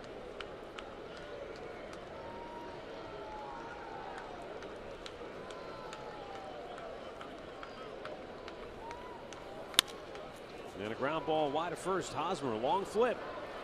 Duffy's there and he tumbles to the turf. He missed the bag, and Brantley's going to be safe at first. Well, the umpire was right on it. Duffy, I don't know if his footwork was messed up. Normally the pitchers, when they get off the mound, they sort of run to the line and sort of curve their way to first base. But watch where Hosmer, he goes out there in plenty of time. He's going to circle it and try and time it and lead him to first base. He does, but he was a little far away. That's a very good call by the umpire. Chad Fairchild right on it. He did miss the base.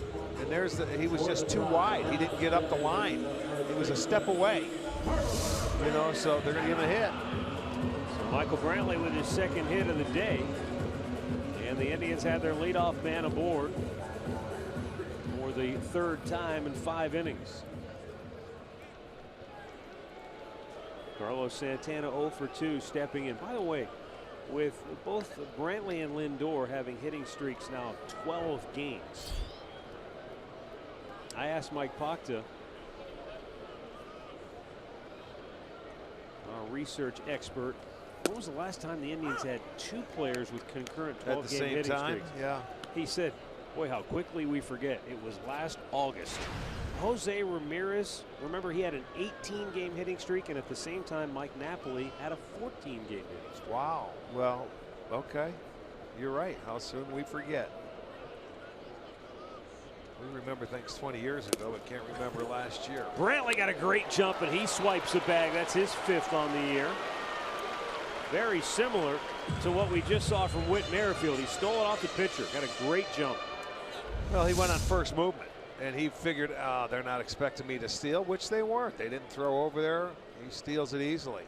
The 100th steal of his career. And now the hit with a runner in scoring position, at times so elusive for the Indians this year.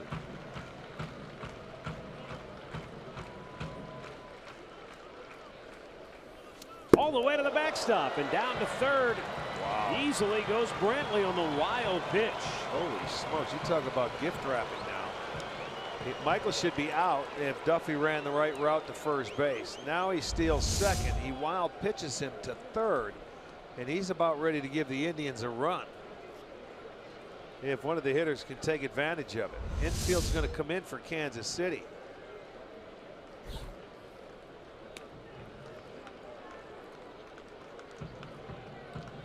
It is a 1-ball 2-strike count.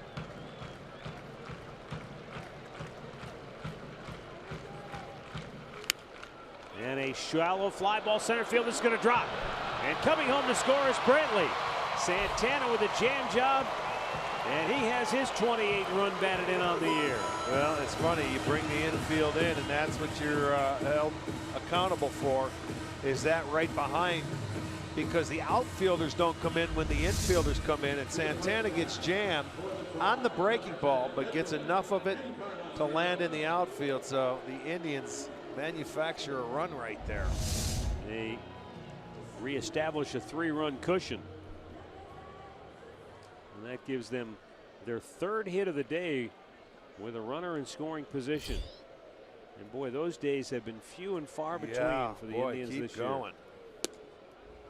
Coming into today, in their first 47 games, the Indians 14 times had no hits with a runner in scoring position. 12 times only one hit with a runner in scoring position. That's so tough to win games. 26 out of their 47 games, one hit or less. That's over 50%. Yeah, it's tough to win baseball games like that. Ripped to third and past Moustakas. Down the left field line, it hits off the sidewall, and that keeps Santana at second base. Great job of hustling over by Alex Gordon, and he forced Santana to literally slam on the brakes. He looked like Fred Flintstone on that old Bedrock car of his. Well, you have to respect the arm of Alex Gordon in left field. He gets over there, and Santana had all the intentions of going. But you know what? Wisely put on the brakes and goes back to second. So not a bad job, and that's going to do it for Danny Duffy today. Watch Santana when he comes around second base here. He's going to third. Oh, whoa. He made his own decision right there. Well done. So the Cleveland Clinic call to the bullpen has been made. Ned Yost has made the wave to the pen. Right-hander Seth Maness coming on when we come back.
Today.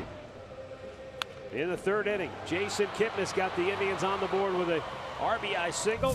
2 batters later, Michael Brantley delivered. Then it was 2-0 Tribe. Austin Jackson then with an RBI double in the fourth. Made it 3-0 Cleveland.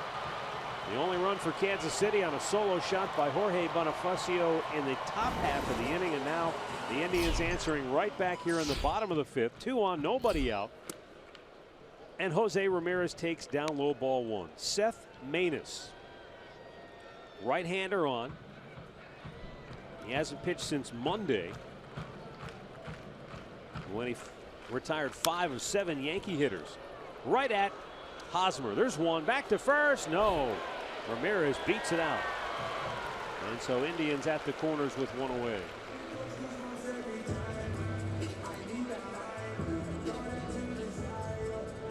Seth Maness has pitched a complete game out of the bullpen for Kansas City. He's been up every game in the series, but finally getting his first action. Well, sometimes these are the guys that it takes a while for them to get in. You know, you consider him more of their long man than anything else. Yeah. But he's finally in, and his job right now is to try and put zeros on the board until their offense can get them back into it, if they can. Well, this guy's having himself quite a day. Austin Jackson. He was 0 for 5 after being reinstated from the disabled list. But Today he singled and scored in the third, had the RBI double in that fourth inning.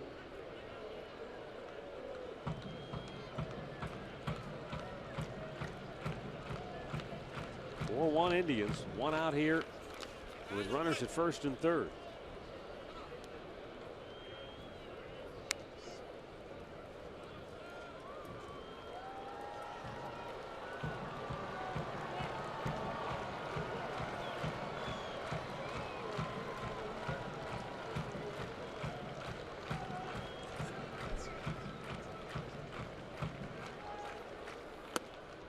This is the now the 12th time, and this is game 48. 12th time they've had 3 hits or more with a runner in scoring position. In the first 11 games, the Indians have gone 9-2. So it stands to reason you start. Well, if you get at least 3 hits, that means you've scored at minimum 3 runs. And we know that when this team generally scores 4 or more, they win. They're 17-6 on the year. Runner goes. Ramirez got a good jump. Throw down, and it's not in time. The only question was, could Jose Ramirez stay in contact with the bag? The good news, though, Escobar was on the move trying to field that throw. Well, you also have to keep your eye on the guy at third base. You know, and he almost had him, but he never really tagged him on the leg. He missed him there. Third steal for Jose. And now the infield in, and Ramirez chops it foul. Yeah, that gives the Indians now 19 stolen bases on the year. They've been caught 11 times. So their stolen bases have been down. Their caught stealings have gone up. But then again, when you're losing a lot of games early, you don't steal bases and you don't make out on the bases. Rip foul. Look out, folks.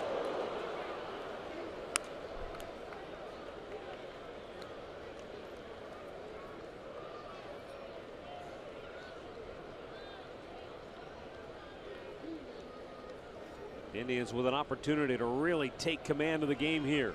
The 3-2 pitch. And again, it's fouled off. Austin Jackson. Yeah, he's doing a nice job.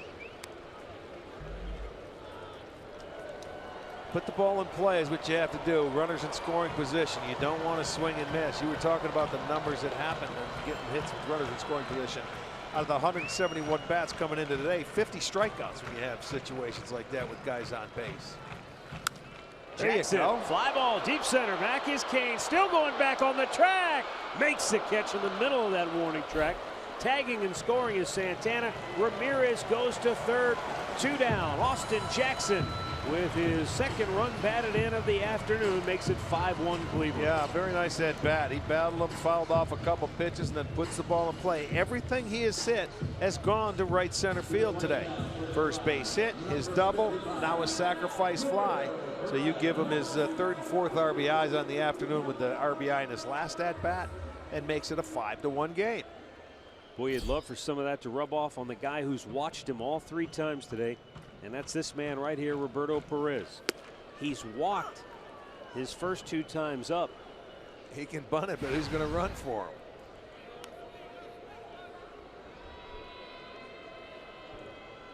Took a strike. He still has Ramirez at third base. And he goes the other way with an RBI single. What do you know? Hello, Roberto. A 3-run 5th for Cleveland. And it's 6-1 Indians. His first hit to right field this year. And you know, you can smile all you want about it, but it's an RBI 2-out base hit going the other way. Like it a lot. It adds on. Make it a 6-1 game.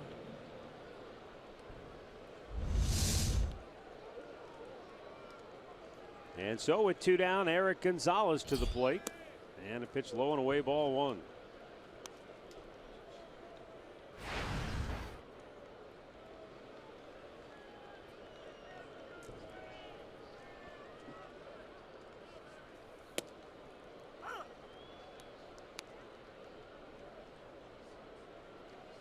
All 6 runs charged to the starter Danny Duffy, who went 4 innings today, plus the 3 batters here in the 5th inning.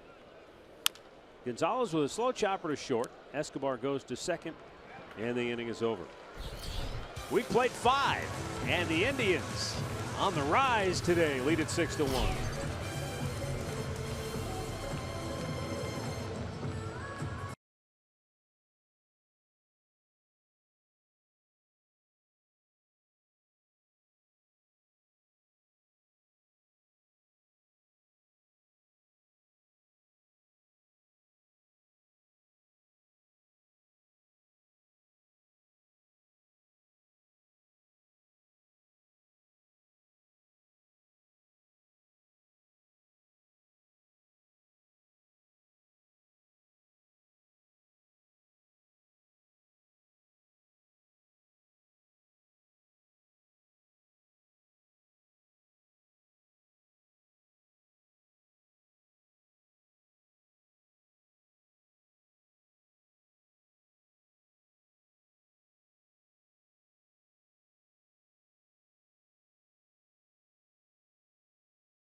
With a Defend Together t-shirt that's celebrating the Cavs' 3rd straight NBA Finals appearance. You can get yours with an upper box or upper reserve ticket purchased online only. Just go to Indians.com for the details. I'll bet Pierre's sales are through the roof today.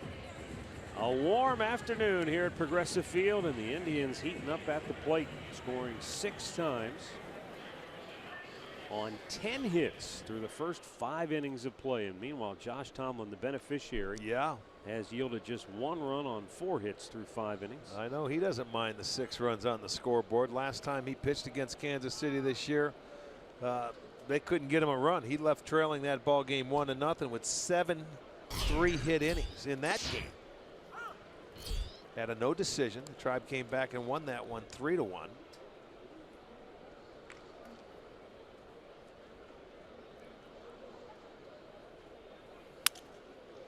Liner, Kipnis with a perfectly timed leap and catch for out number 1. Time for a game break. Here's Al Pawlowski. All right, Matt, Rick, let's head out to New York. And when you talk about all-star worthy, the guy you've got to talk about is Aaron Judge.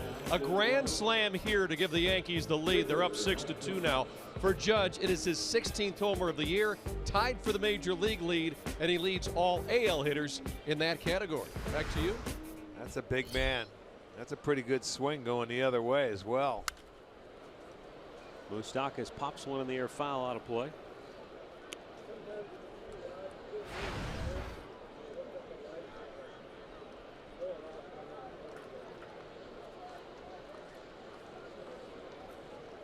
Mike Moustakas 0 for 2 has grounded out and popped up on the infield.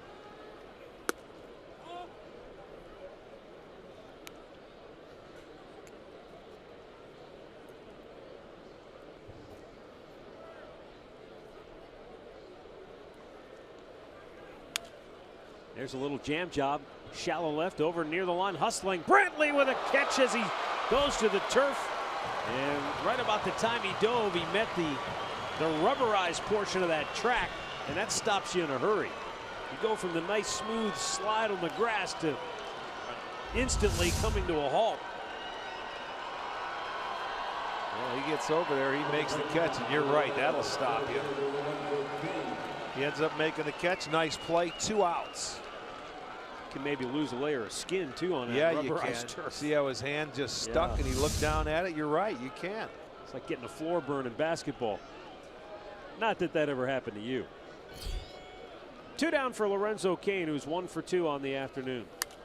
High pop, right side, that'll make it to the seats. Josh Tomlin 11 outs on 3 pitches or less.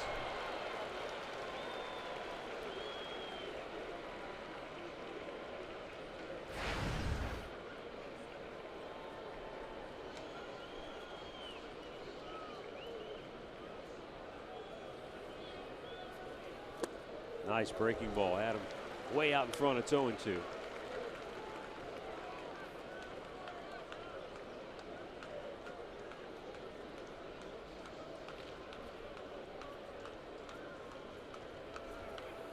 It's kind of been the MO for Tomlin in his career against Kansas City.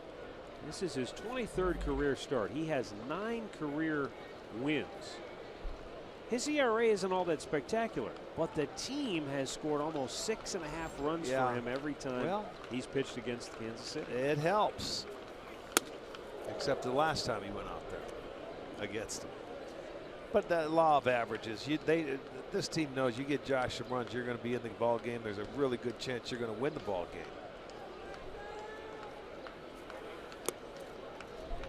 game. 2-2. You know, he needs to win. He's lost his last 3 starts. Although the one against Minnesota was a very good one, 8 innings, 6 hits, just the 1 run allowed. His last 2 starts, he's given it up. So he needs one like he's pitching right now today in the 6th inning.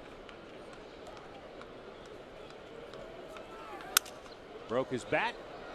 It's foul. Is it playable? Yes. Santana can't quite get to it. He was caught in between trying to reach for that railing and keep track of the ball. It didn't have the high arcing pop, so he wasn't able to really take his eye off it very long. That's why he thought he was closer than what he was. You're right.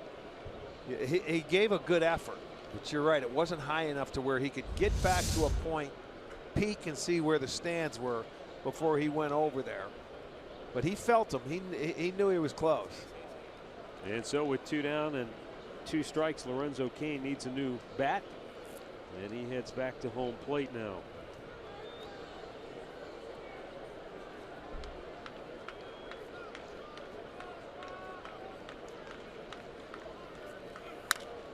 Pretty good chance. You know, if you look at the way the schedule plays out, the Indians have 4 games with Oakland starting tomorrow. Josh's next start will come against the Royals in Kansas City. Yeah, that's right. We go to Kansas City. The 2-2. Off the end of the bat, shallow center. In there is Austin Jackson. And Tomlin cruises through the 6th. 3rd time in 6 innings he's retired the side in order.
Against the Oakland A's, who will be here tomorrow at about 4 o'clock. You can grab a $13 district ticket or a $10 KeyBank Kids ticket, both available online only. Just visit Indians.com for your tickets.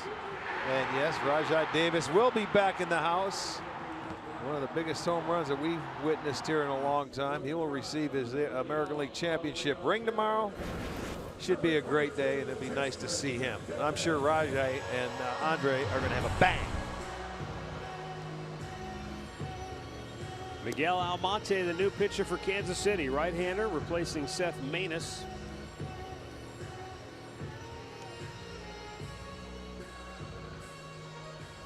Almonte will face the top of the order for Cleveland.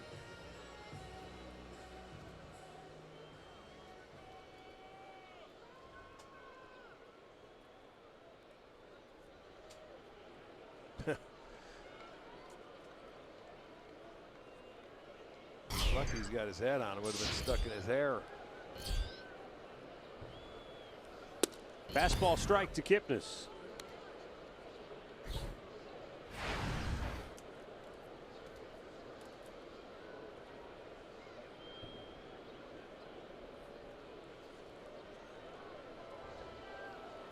You ever get gum stuck in your hair when you were a kid? Yes, It's many the worst, times. isn't it?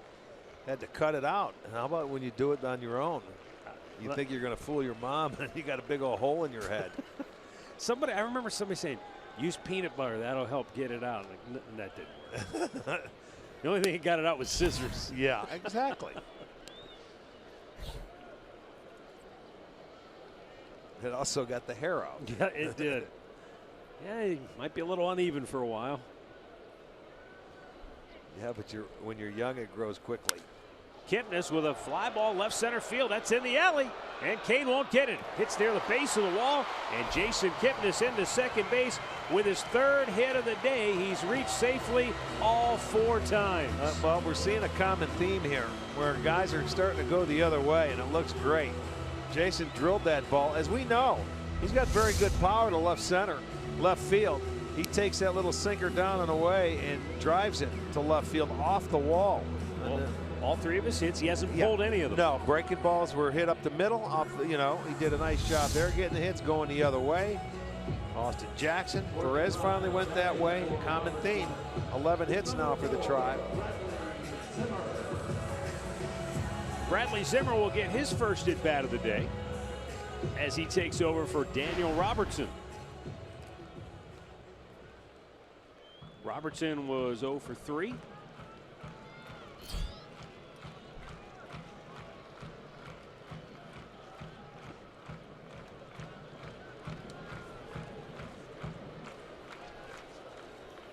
And swinging a miss. Zimmer in 10 games has batted .280 with a homer, 3 runs batted in. The gig is up. Clevenger has dispatched the chewing gum from the top of his hat. Caught the inside corner with a strike. It's 0-2.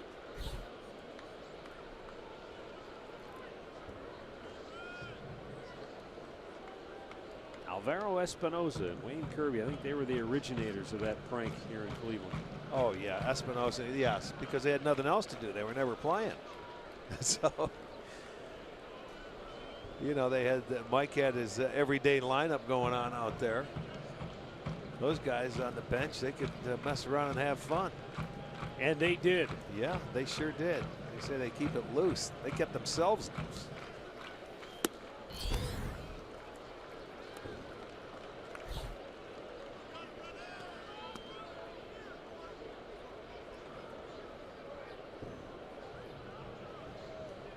Jason Kipnis in scoring position with the Indians up 6-1 here in the 6th inning.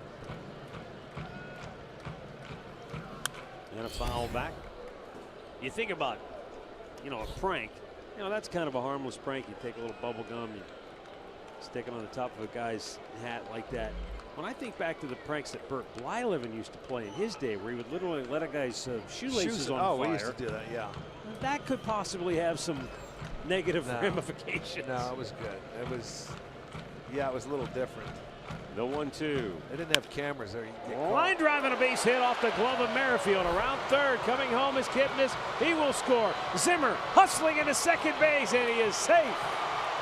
A hustle double for Bradley Zimmer. Well, it looked like Merrifield got a piece of it. He did. I think it slowed it down. Yeah. Off the leather, off the end of the glove, and why not? It's in front of you. The score says go.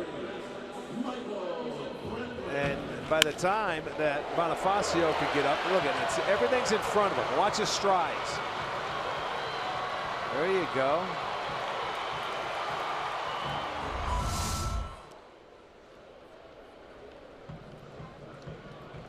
Now Michael Brantley, who already has 2 hits on the day. An RBI, a stolen base, and a run scored. Brantley earlier today extending his hitting streak to 12 games.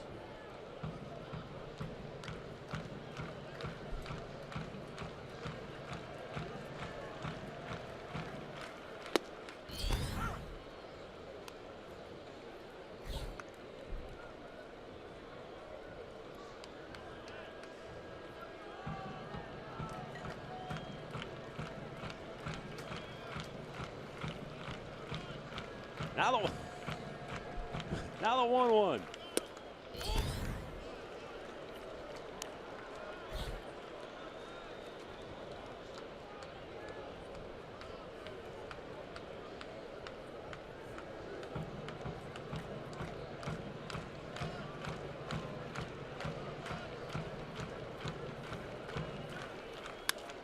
Out away, off to the left.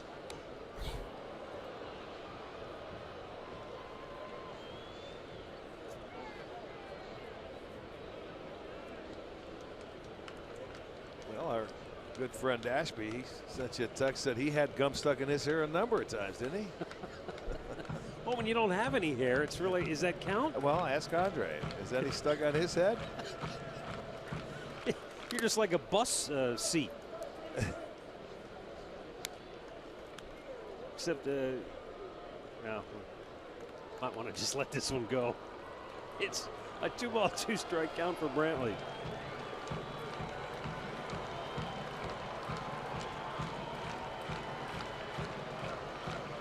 I still think about that scene in Elf where Will Ferrell's character thinks that the chewing gum that's on the subway railing is gumdrops. Oh. Even though Santa told him that they weren't.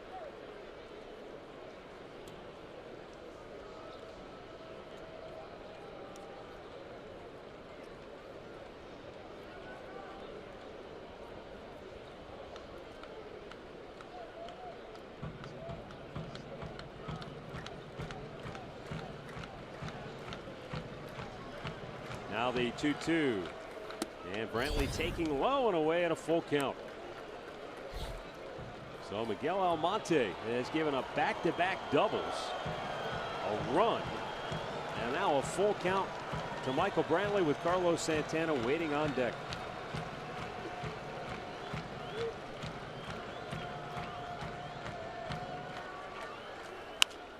Fly ball right field. Backpedaling is Bonifacio.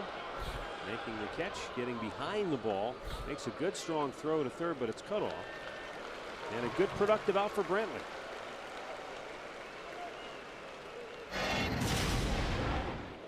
Injury report brought to you by the attorneys at Elk & Elk.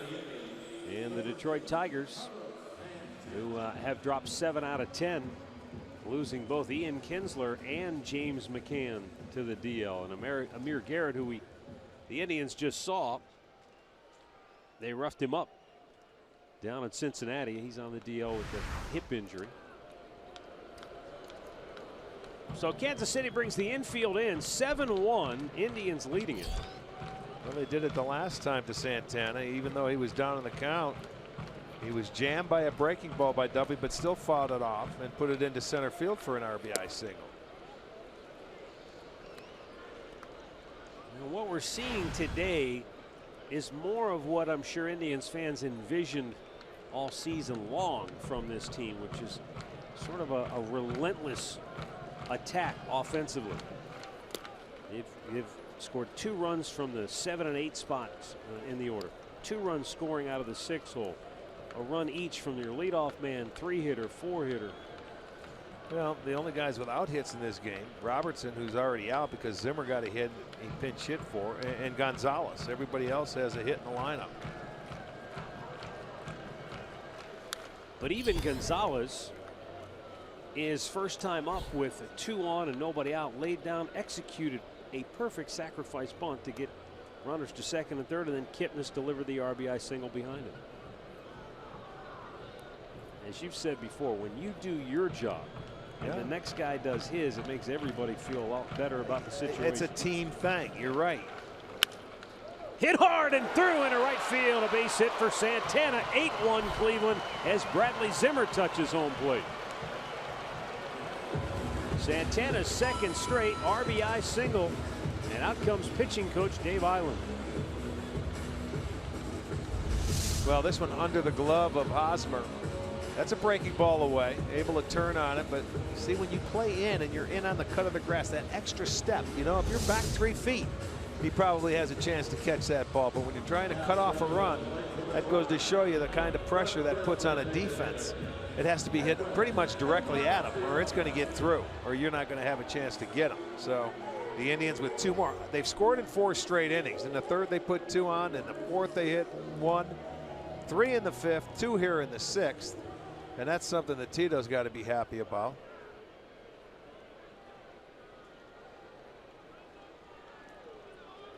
And now Edwin Encarnacion, 1 for 3 today. Encarnacion's last time up, we didn't really have a chance to talk about it, but he hit a ball down the left field line. It went past Mike Moustakas. Now Moustakas, I think most would agree, is one of the top defenders at third base. He's an outstanding glove man at the hot corner. And I know a lot of times when you're watching on television, you maybe don't get an appreciation for just how hard the ball comes off the bat. And the spin. And yeah. Moustakas, I mean, he fell to his knees like a statue. He's got pretty decent range, and he never even had a chance hardly to react to that ball. No, and he's a very good third baseman as well. Now, Eddie swings and misses a lot. I mentioned before he's top 10 in strikeouts, but man, when he connects with that line drive hack, that ball gets on you in a hurry on the infield.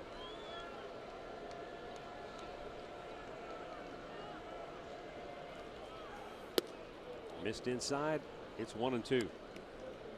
Down to Andre. It's funny you say that, because when Eddie comes up, he's the only right-handed hitter on the Indians team that most of the guys move away from me and they tell me to get up. Q is next to me with the catcher's glove in his hand. That's how hard he hits the ball down here. And look where Sarby's at. He's like 2 feet away. Yeah. We all move when he comes up. In the dirt. Yeah, Mike Sarbaugh is almost on that rubberized track. From his third base coaching box, he's Hey, I don't blame him. Those guys, they don't have much time to get out of the way.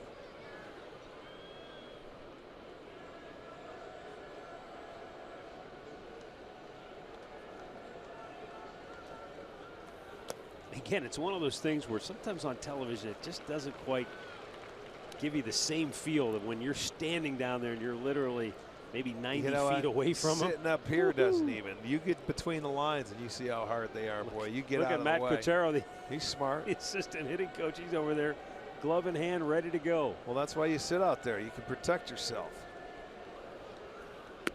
Low, ball four. And Encarnacion draws his 30th walk of the year. His top 5 in walks drawn this season. And so the inning continues, and Miguel Almonte is having a tough go of it. 2 on, 1 out, and Jose Ramirez coming out. The Royals going to get some more action in their bullpen. Well, they're going to let somebody wear it today.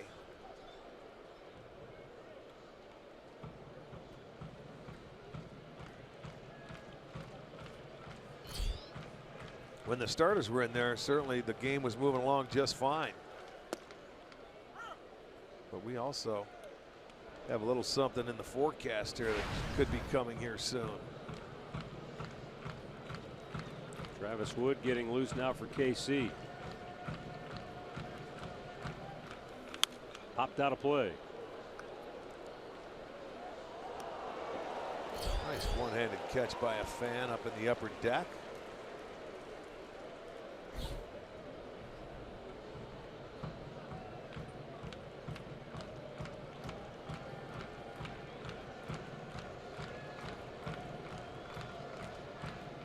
With 2 on and 1 out, the 0-2 pitch is tapped foul. Tom Boschenek telling us the Indians have wrapped out their highest number of hits since May 14th. So 2 weeks ago to the day, they had 13 hits against Minnesota. And we're still only in the 6th inning.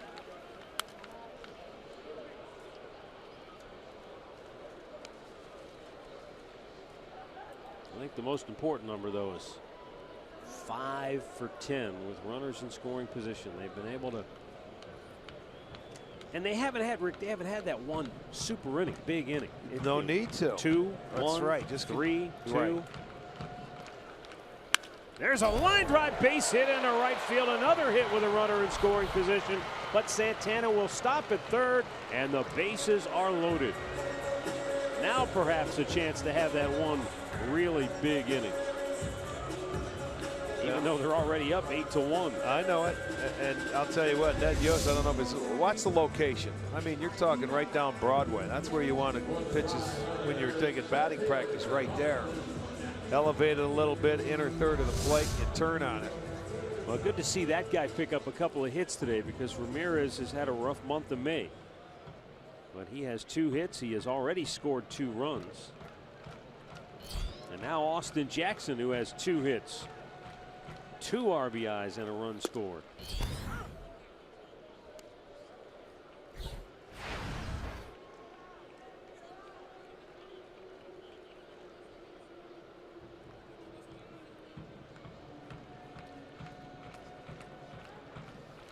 Bounced in, blocked well by Salvador Perez.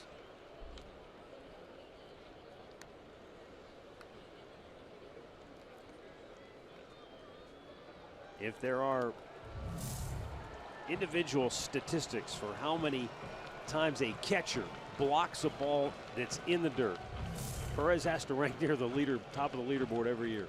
Yeah. Jackson sends a fly ball to center field, deep enough to get a run home. Lorenzo Cain will make the catch. Santana tags and scores, and it's 9-1 Cleveland as Austin Jackson has driven in 3 runs today. Yeah, that's his second sacrifice fly to center field. 3 ribbies, a run scored, a very productive day for Austin. And another 3-run inning for the Tribe. Back-to-back, as a matter of fact.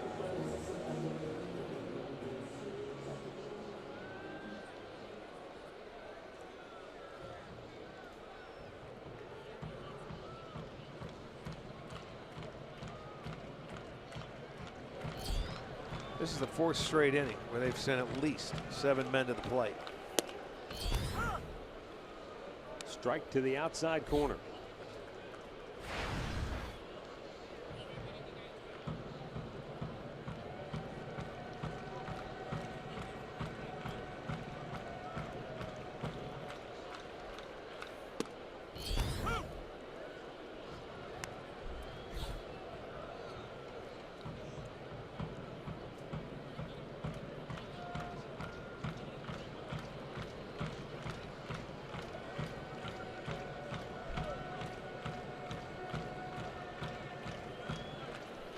Down in the dirt.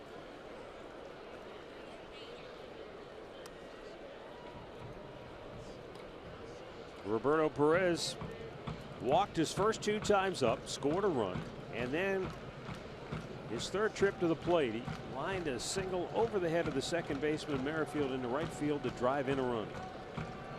That snapped an 0-for-11 slump at the plate. And he's trying to go the other way that time, fouls it off.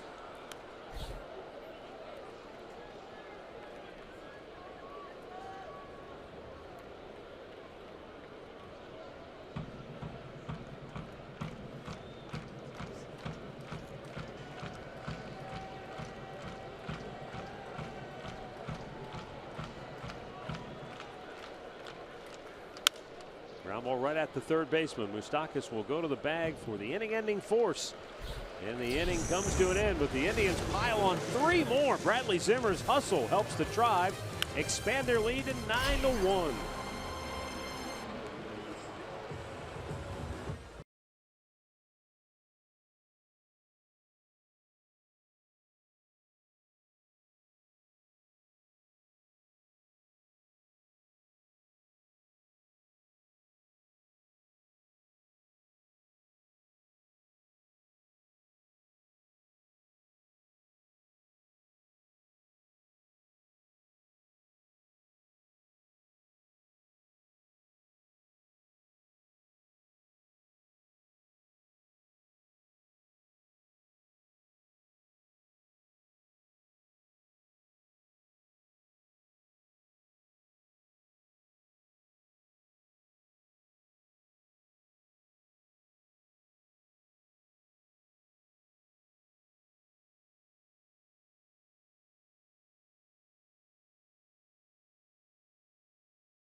Here's at Elk & Elk, proud partners of the Cleveland Indians. Call 1-800-ELK-OHIO. And by the stylish 2017 Kia Optima.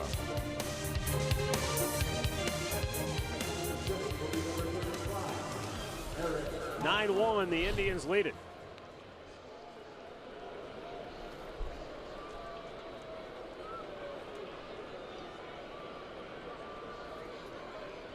Bradley Zimmer takes over in center field. Austin Jackson moves from center over to right. Eric Hosmer takes ball 1.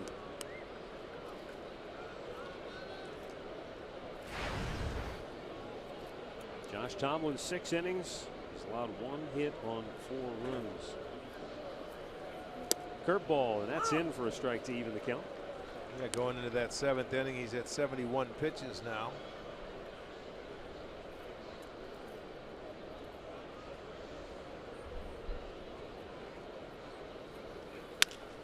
Right back to Tomlin with a terrific leaping catch. Nice job. And he throws to first for the out.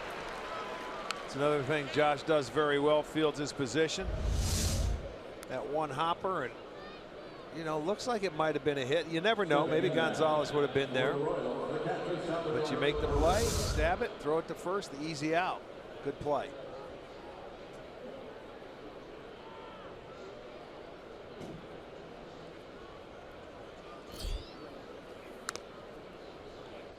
That's another one of those plays too. You're so close once you deliver the baseball. The ball's coming back at you, whether it's quick or not. Well, it's on you before you know what to do sometimes. But he gets himself in a good fielding position too. That's what helps. He's not an overpowering guy. He's ready to go.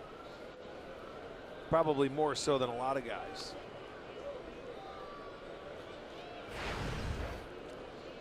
Another 0-2 count for Josh.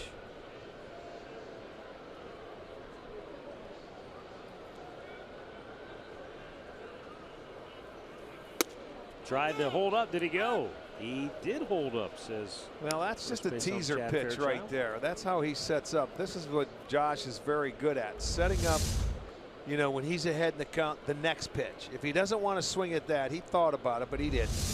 It's this one here. It will lay off. It's the setup pitch that Josh is so good at because of his command.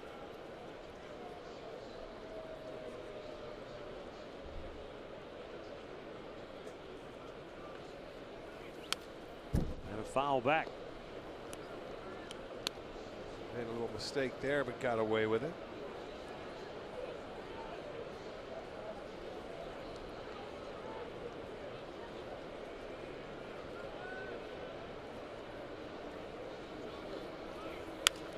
He literally golfed that off the dirt. I don't know how in the world he got the bat down low enough to hit that ball. But it ends an 0 for 14 slide for Salvador Perez. Let's go down to Andre now. Well, some people may have heard the news today about Danny Salazar going to the bullpen starting on Tuesday or Wednesday, and they may question why. And I know we've had a lot of discussions, but I know after his previous start, not yesterday's, but the one before, when you actually pitched pretty well, Terry Francona said it. He said, you know, it's more than what he just does. It's what happens with the bullpen when you got to get him up in the 4th, in the 5th, and the 6th inning. I believe it was Nick Goody that had to get up in that start. The one thing Tito has always told me, and he said this today to me after the press conference with everyone else, is as soon as you lose your bullpen, as soon as you burn your bullpen or burn one guy, because you don't get that back in a Major League Baseball season, they cannot afford to do that to their bullpen. They need more length from the starters, and they want that bullpen to be great whenever the team takes off. They don't want to be looking at, you know, back in June and July saying, well, we don't have this guy or we don't have that guy because the starters didn't do their job. Well, and that's what we're used to, the starters going, you know, it used to be give us 7 innings. Now it's to the point where they're having a tough time giving you 5 innings. And those are the extra outs you have to take into play. A case in point would be that Cincinnati ball club where we just saw. You know, they had starters. I mean, their starters have been, they have 3 of them on the DL, so and their bullpen has been very good. But will they remain good because they're going to burn out? We've watched it across the way in this other dugout. Kansas City for 2.5, 3 years had the best bullpen in baseball. But as those starters got beat up and as they lost length with the starters, that bullpen got beat up, and we saw it last year when they had different guys out throughout the season. Yeah, and then they made a couple of trades and lost a starting pitcher to an accident in the offseason, Ventura. So yes, I mean it's different. And the one thing for Salazar that they really hope when they get him to the bullpen, they want him to concentrate on playing catch every day, because he was. If you watch yesterday's game, it was almost like he was throwing over his body and recoiling and throwing across his body rather than just releasing it as a good point. And we all know when Danny's good, he catches the ball and he goes right back to the plate. He hasn't been doing that, and they're worried about his confidence a little bit. We talked about that 2 starts ago. See, that's what Andre, I wanted to talk about with him, is going out there. Maybe he can find his release point and repeat his delivery a little more consistently. Maybe at 1 inning at a time, he can go out there and just throw his fastball and not worry about his changeups or anything, so he can get a feel for that. And that's a starting point. Well, that's what they're hoping for, and as we said in the beginning of the game, because of the success they've had with Bauer as well as Cookie Carrasco, they feel like they can get him back to where he was at. It's not like they don't think he has the talent. They know he can do it. They just got to find it. Well, with that arm, my goodness, everybody around the league comes up to you, see scouts, they say, what's wrong with Salazar? They know he's got one of the best arms in the game. It's just that it's not translating into wins or, quality starts. Well, about 4 starts ago, and Matt, you've been around here and you've been around him longer than I have. About 4 starts ago, something jumped out to me when he said to me, he goes, it felt like every time I threw a fastball, they knew it was coming and they hit it. And I never heard Danny, it's like I never heard Danny say anything like that. He was like, it was almost like they knew what was coming. Andre, to me, what that told me is that hitters have come to the realization that I'm not swinging at any off-speed pitch that comes out of his hand. So if they're sitting on it, or if they're recognizing it, or they get to a situational count and they know he's going to throw an off-speed pitch, they're just not swinging. So they're sitting back, they're sitting on his fastball, and if he doesn't locate it, these guys are still good enough to hit it hard. Bingo. It's all about location. Where is that fastball located would be my next question. And it's elevated in the zone because he can't pitch down in the zone. Well, I remember the 0-2. Remember you had an 0-2 stat about 4 starts into the season, 3-4 starts in. I remember Matt said in the beginning of the game, and 0-2, it was almost like 90% of the time he was throwing the changeup. Right. People were swinging and missing it. And it was like after we gave that stat, I remember no one swung at it anymore. And they just said, hey, we'll just keep fouling off the fastball until we get one that we like. He loved throwing it with 2 strikes when he got to 2 strikes. 2-1 count for Tomlin as he fires up and away to Brandon Moss. And now 3 balls and a strike. Well, again, this is all part of going through a major league season. That's when Jason Beret and Mickey Callaway, they'll take him out there. They'll work with him every day. And who knows? There's no time limit on here. They want him back in the rotation. Then he's going to have to work his way back and earn it. Slowly chopped to Kipnis. He throws him out. Josh Tomlin mowing him down here today. 7 innings. He's allowed just 1 run.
Tito already knows he's going to Miami. Now he's getting the team prepared, but he needs your help to get them there.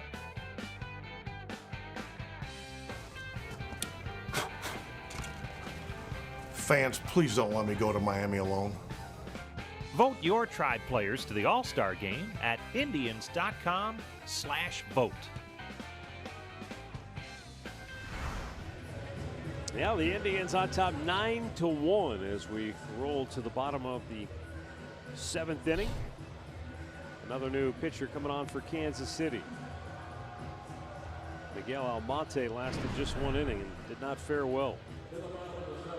Travis Wood, the lefty, making his 17th appearance on the year, and he's had his problems with 15 walks allowed and 15 2/3 innings of work. Well, Butera's going in behind the dish.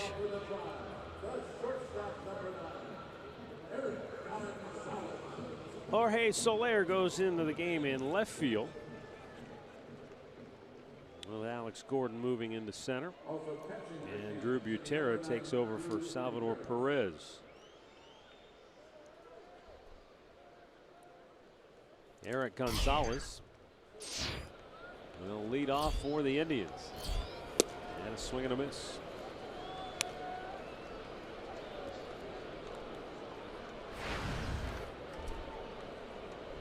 Eric 0 for 2 with a sacrifice bunt today.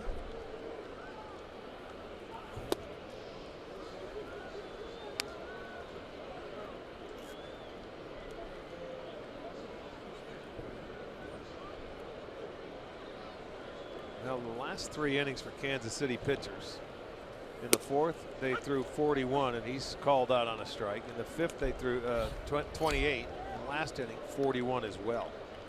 Batting now for the Indians, second baseman Jason Kipnis. Top of the order, Jason Kipnis. What a day he has had. What do you ask from your leadoff man? Get on base. He's been on all 4 times today with 3 hits and a walk, a double, an RBI, and a run scored.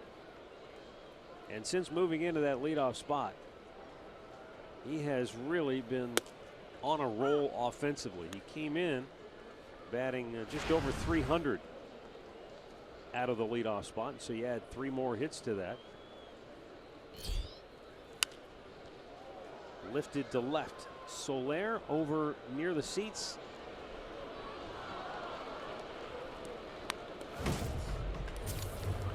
Miller time, brought to you by Miller Lite. And take a look at some of the exploits of Kipnis today. 0-2 breaking ball, base hit up the middle. Next one off the end of the bat on the breaking ball. They were both very good pitches. Walked and then drives one to left field. Went down and hit a ball into the alley. So he's had a very good afternoon. Updated, he's batting .339 when leading off this year. So I think they found their leadoff man. Well, I think we always knew he was going to be the leadoff man once he caught up. And how about this for a capper to a fine afternoon? Happy Sunday, Jason Kipnis. A 4-hit afternoon with 2 singles, a double, and now his 5th home run of the year. Yeah, what a great day. First home run for the Tribe this afternoon, but they keep pounding out the hits. That's hit number 15. And it's led by that guy right there. That makes it a 10-1 ball game. And if this keeps up, he may get another at bat before this is over. Well, yeah, you're right. It's only the 7th inning. In a way, they've been swinging the bats today. They've been putting 7 guys up every inning. Zimmer jolts one to left, and Soler makes a nice running catch for out number 2.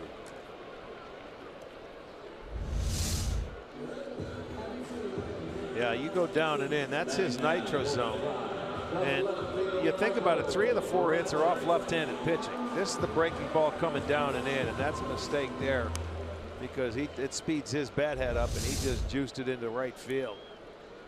Well, we've talked at length in so many games about when a pitcher misses a spot. Watch where the catcher's glove is set up. All right, on that pitch to Kipnis, that's where the catcher's glove was set up. It was set up away, low and away.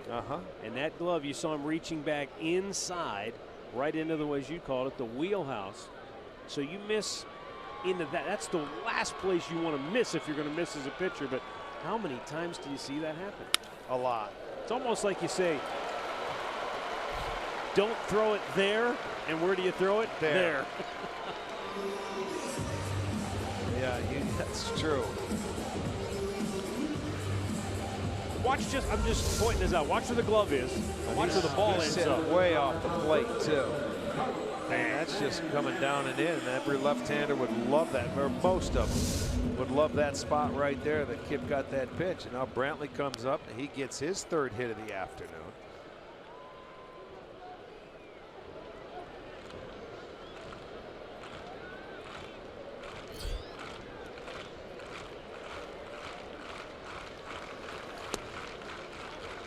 Ball one outside. Now you get Kipnis heating up. You get Brantley, who's on a roll now with a 12-game hitting streak and 3 more hits today. And now Santana. He's got 3 straight hits in the ball game.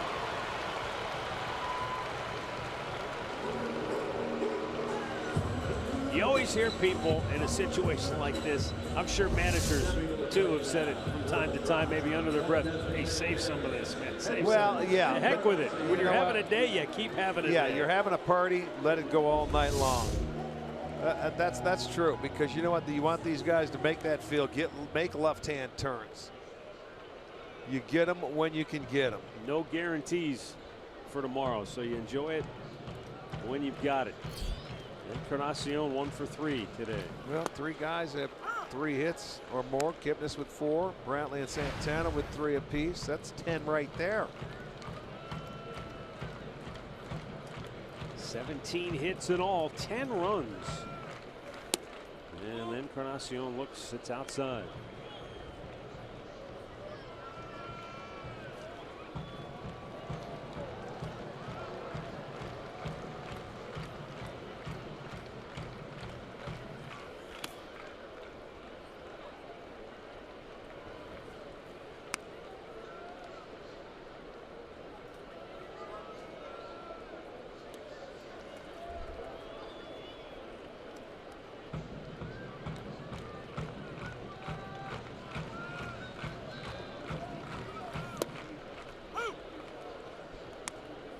Already 7 hits out of the 17 with a runner in scoring position. That ties the season high. That is what you like to see. When they get them in scoring position, get as many as you can.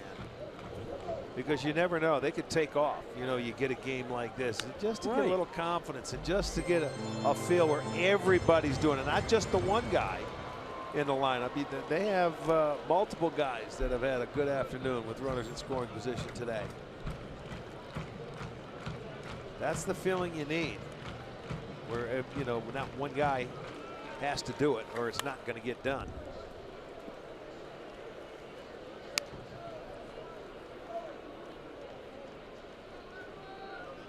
Minnesota losing at home today to Tampa Bay 2-1. They're only in the 4th inning there. White Sox blanking the Tigers 4-0. They're in the 4th in Chicago.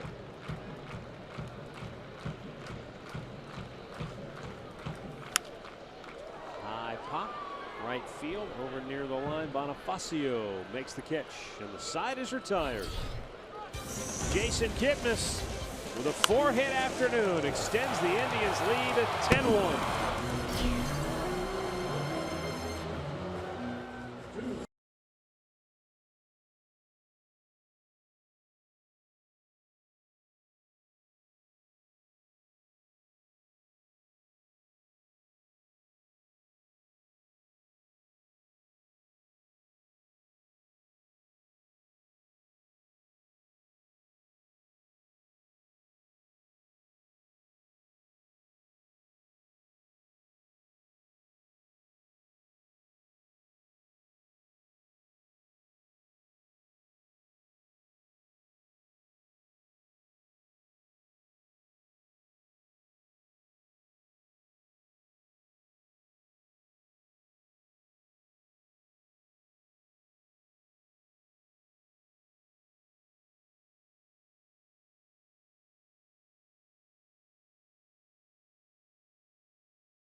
Presented by authority of the Cleveland Indians and may not be reproduced or retransmitted in any form. And the accounts and descriptions of this game may not be disseminated without the express written consent of the Cleveland Indians. A beautiful Sunday afternoon at the ballpark.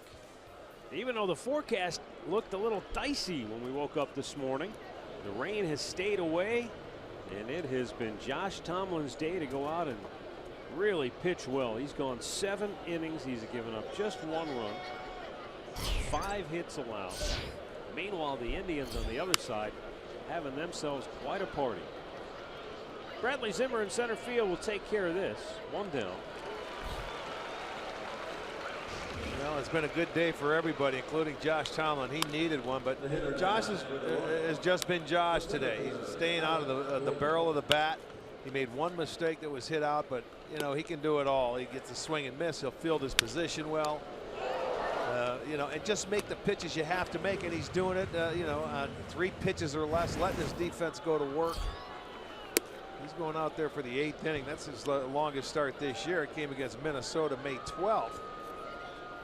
And 12 outs today on 3 pitches or less today for Tomlin. You know, Andre said something. He was repeating something that Terry Francona mentioned, and I think it's worth repeating, and certainly something you got to remember, and that is we focus on when guys come into the game. But if you have to get the bullpen up because somebody's shaky earlier in the middle of the game, those count. Those aren't right. I mean, that's wear and tear on whoever it is that has to get up in the middle of a ball game. You have a game like today, it's virtually been a day off for that bullpen. There hasn't been anybody that's done anything to get up and get another cup of coffee or a drink of water from the Gatorade cooler. Yeah, and look at the pitch count. He had a 6th inning, a 7 pitch inning, and he keeps it down. On the year, he averages right at 15 pitches per inning. So that's you're right. We focus on that, and usually the thing that Terry does and Mickey, if they get their guy up and he's hot, they usually bring him in for the most part. So when you have to burn somebody out there and not bring him in, they really don't like that. Foul down the left side.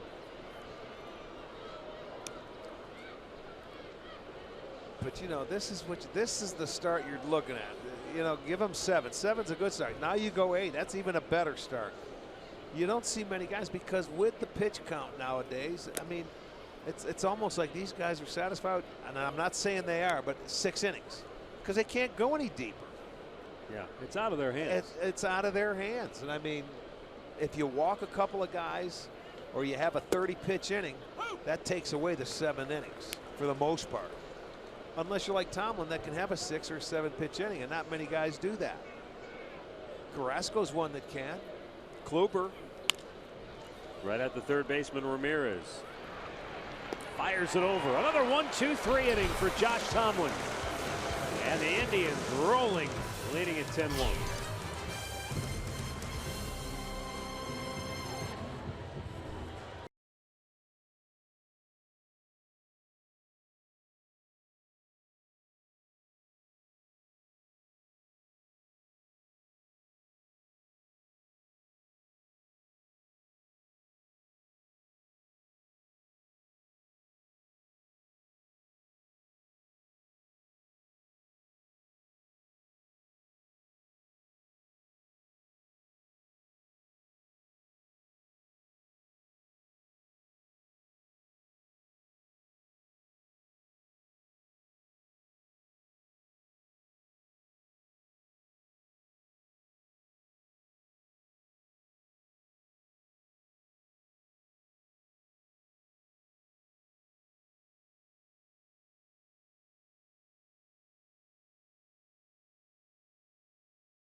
Josh Tomlin, and I don't see anybody up in the Indians bullpen, so maybe he was talking about maybe a CG here, which would be nice. Why not? But Wood's back out for his second inning. It'll be Ramirez, Jackson, Perez, the scheduled hitters. Ramirez, he has 2 hits on the afternoon. That's another good sign.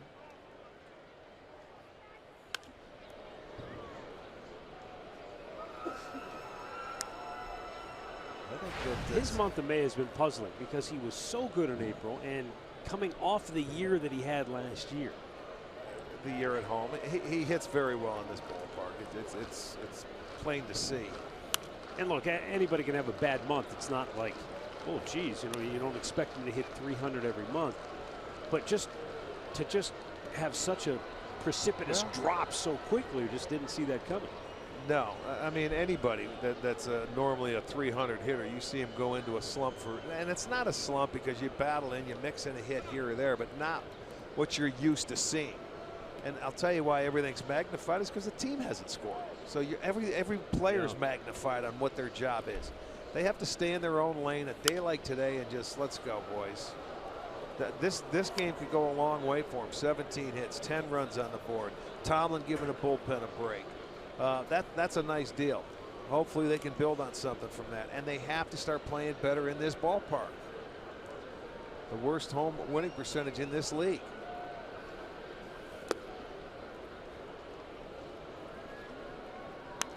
I guess part of it too, Rick, is that when he drove in 21 runs in April, he sets the bar awfully high for himself. Sure you do. Then everybody expects you to get another 20 the next month. It doesn't work like that. Now the 2-2. There's a hard hit ball deep left field, and that's going to be a 3-hit afternoon for Jose Ramirez as he mixes in his first double today, number 9 on the year. That's again, now that's 4 guys with 3 hits or more. And Ramirez is the guy you like to see. I mean, you're going to see a lot of crooked numbers in this box score. That's lovely. Look at that.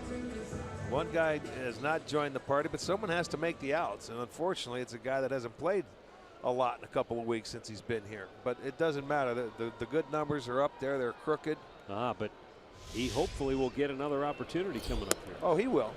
The Indians have scored 5 straight innings. So keep it rolling. Austin Jackson's had a terrific day. A single, a double his first 2 times up. Drove in a run with that double, and then an RBI on a sac fly each of his last 2 trips. Yeah, and you know what was nice early in this ball game? The bottom part of the lineup had something to do with this game getting started on the right foot. It was Jackson's leadoff single, and Perez ended up drawing a walk, the sacrifice, the Kipnis single. So the next time, they had something to do with the innings.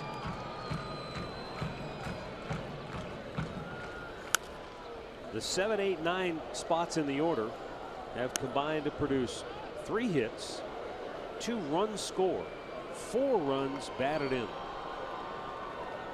And Eric Gonzalez, that kid right there, he laid down a key sacrifice bunt that started the party in inning number 3 that got them their first 2 runs of the afternoon. Take that every day, wouldn't you? 1-2. And strike 3 called. Austin Jackson rung up. 1 away. Stepping in now for the Indians, number 55, Roberto Perez.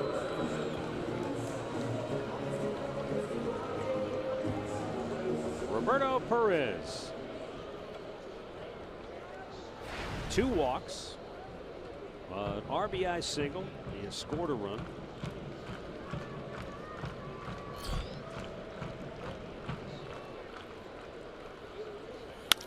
Chops it up the middle, but it's cut off. Escobar will flip it over. 2 down. What's the best way to wrap up your weekend on the golf course? Why? Watch the Golf Zone with Jimmy Hanlon, of course, by Farm & Card. It's presented by Farm & Card.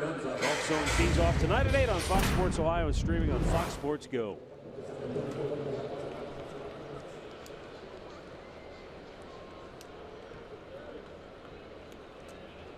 Eric Gonzalez, 0 for 3 on the day. Well, let's see if he can join this party the Indians have been having today.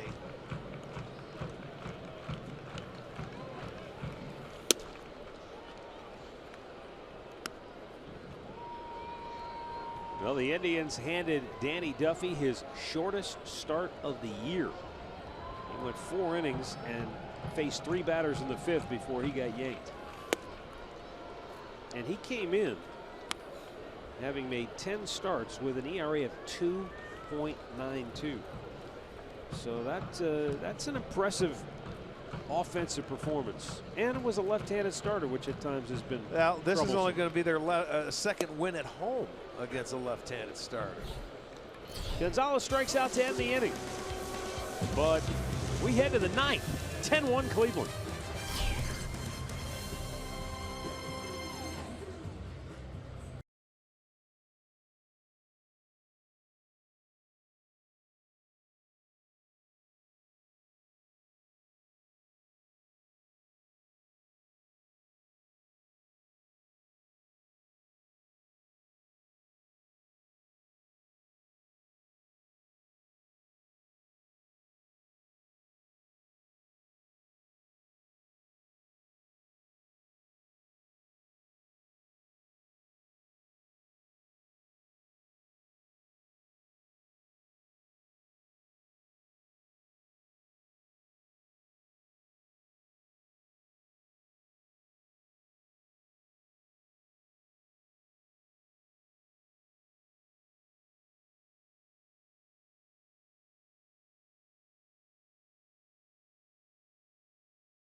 The Indians on top of the Royals right now, 10-1 as we head to the 9th inning. Welcome back to center, Jensen Lewis, Al Pulowski. Great hitting day today, but what about Tomlin? He's been incredible. Incredible indeed. 30 runs now in the last 3 Sunday home games. We talked about Sunday Fun Day on the pregame show. They have certainly delivered today. It's been great here at Progressive Field, and after the game, Indians Live brought to you by Conrad's Tire Express and Total Car Care. A lot of fun to talk about. Matt and Rick, take it away for the 9th. Well, we've had fun watching it today because it's been a sight for sore eyes. Well, you guys got enough hits to break down, enough good pitches by Tomlin, so have fun today, boys. Josh Tomlin trying to go the distance. And Mike Moustakas to lead it off his 0 for 3. Tomlin, brilliant today, as they said. He's had 1 2-0 count. He has had no full counts. He has been in total command all day. One little mistake and was hit out of the ballpark, a hanging curve, and that's been it.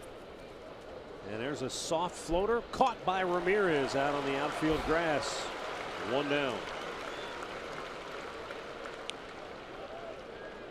Recapping our storylines brought to you by Mazda. The Indians needed a jolt of energy. Well, the offense, a lot of different people provided a jolt, but I'd have to say right at the top, Jason Kipnis, hey, that's your igniter, that's your leadoff man. Austin Jackson stepping in, so many people involved. But boy, Josh Tomlin, can't say enough about the job he has done here today.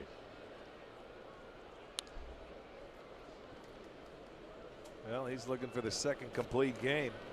Corey Kluber had one earlier in the year, and that has been it.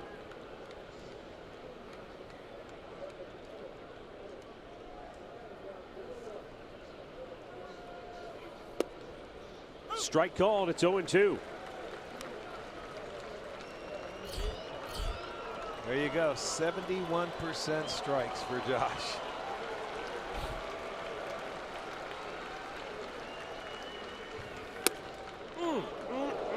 Boy, that looked awfully good. Jorge Soler able to lay off. Well, they want it elevated. That's high nowadays. That's unbelievable, but it is. Now the 1-2.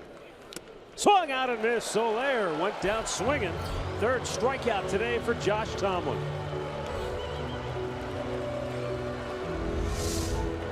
Look at this breaking ball.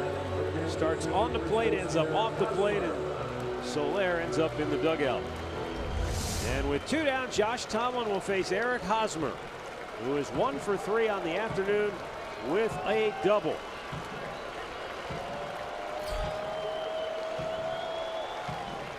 Swung out and fouled back. Boy, Eric Hosmer, this guy turns it loose on every pitch. Even the goofy swings he's had in this series in which he got jammed and rolled one up the third baseline. But is there a guy that swings harder? No, he gets his money's worth. Shoots it the other way, base hit.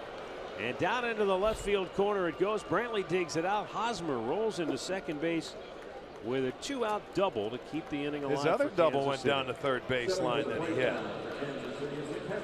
Just their 6th hit this afternoon. And Tomlin just over the 100 pitch mark at 104. And we're going to get Drew Butera, his first at bat of the day after he took over behind the plate for Salvador Perez.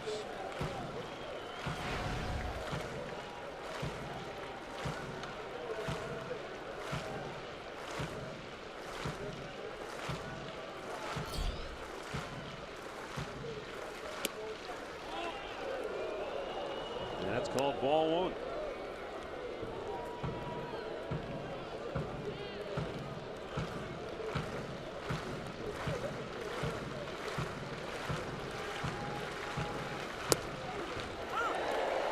And a strike called.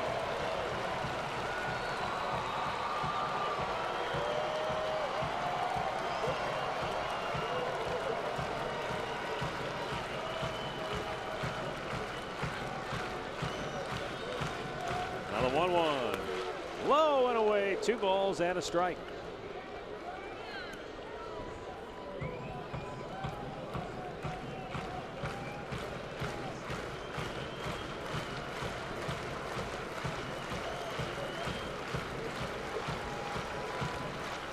$23,000.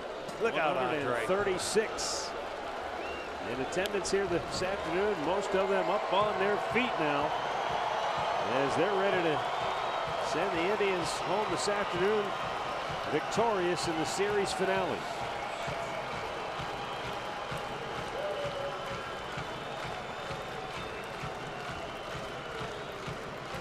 Tomlin with his 109th pitch of the afternoon, the 2-2. Off the end of the bat, Butera just barely got a piece of it.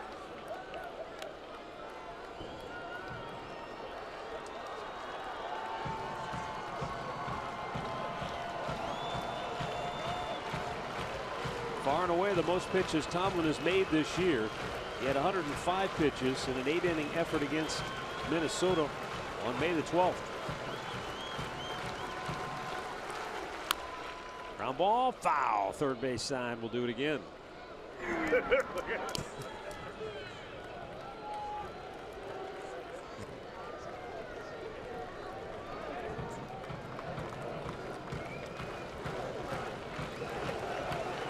Josh Tomlin, who started the day with an ERA of .670.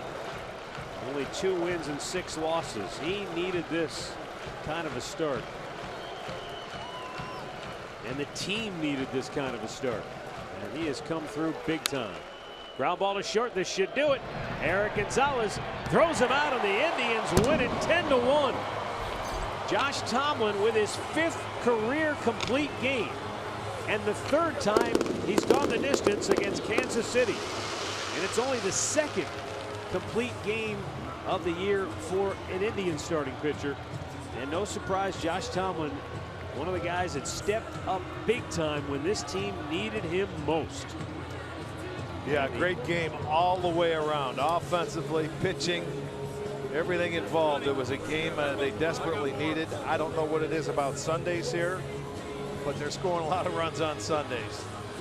But really a nice game. They needed it, Matt. They were on a 3-game losing streak. They hit with runners in scoring position today. We'll turn it around. I'll have a 4 o'clock game tomorrow, but we love the way they played today. Well, the Indians fell just shy of their season high in runs, 13. They scored 10. They fell just shy of their season high in hits, 19. They had 18 here this afternoon. But they've now hit a home run in 13 straight games, thanks to the solo shot by Jason Kipnis. But the big thing today, the story to take away, 7 hits with runners in scoring position. That ties their season high. And that enabled them to run away from the Royals here this afternoon. 10-1 is the final. Some final thoughts when we come back.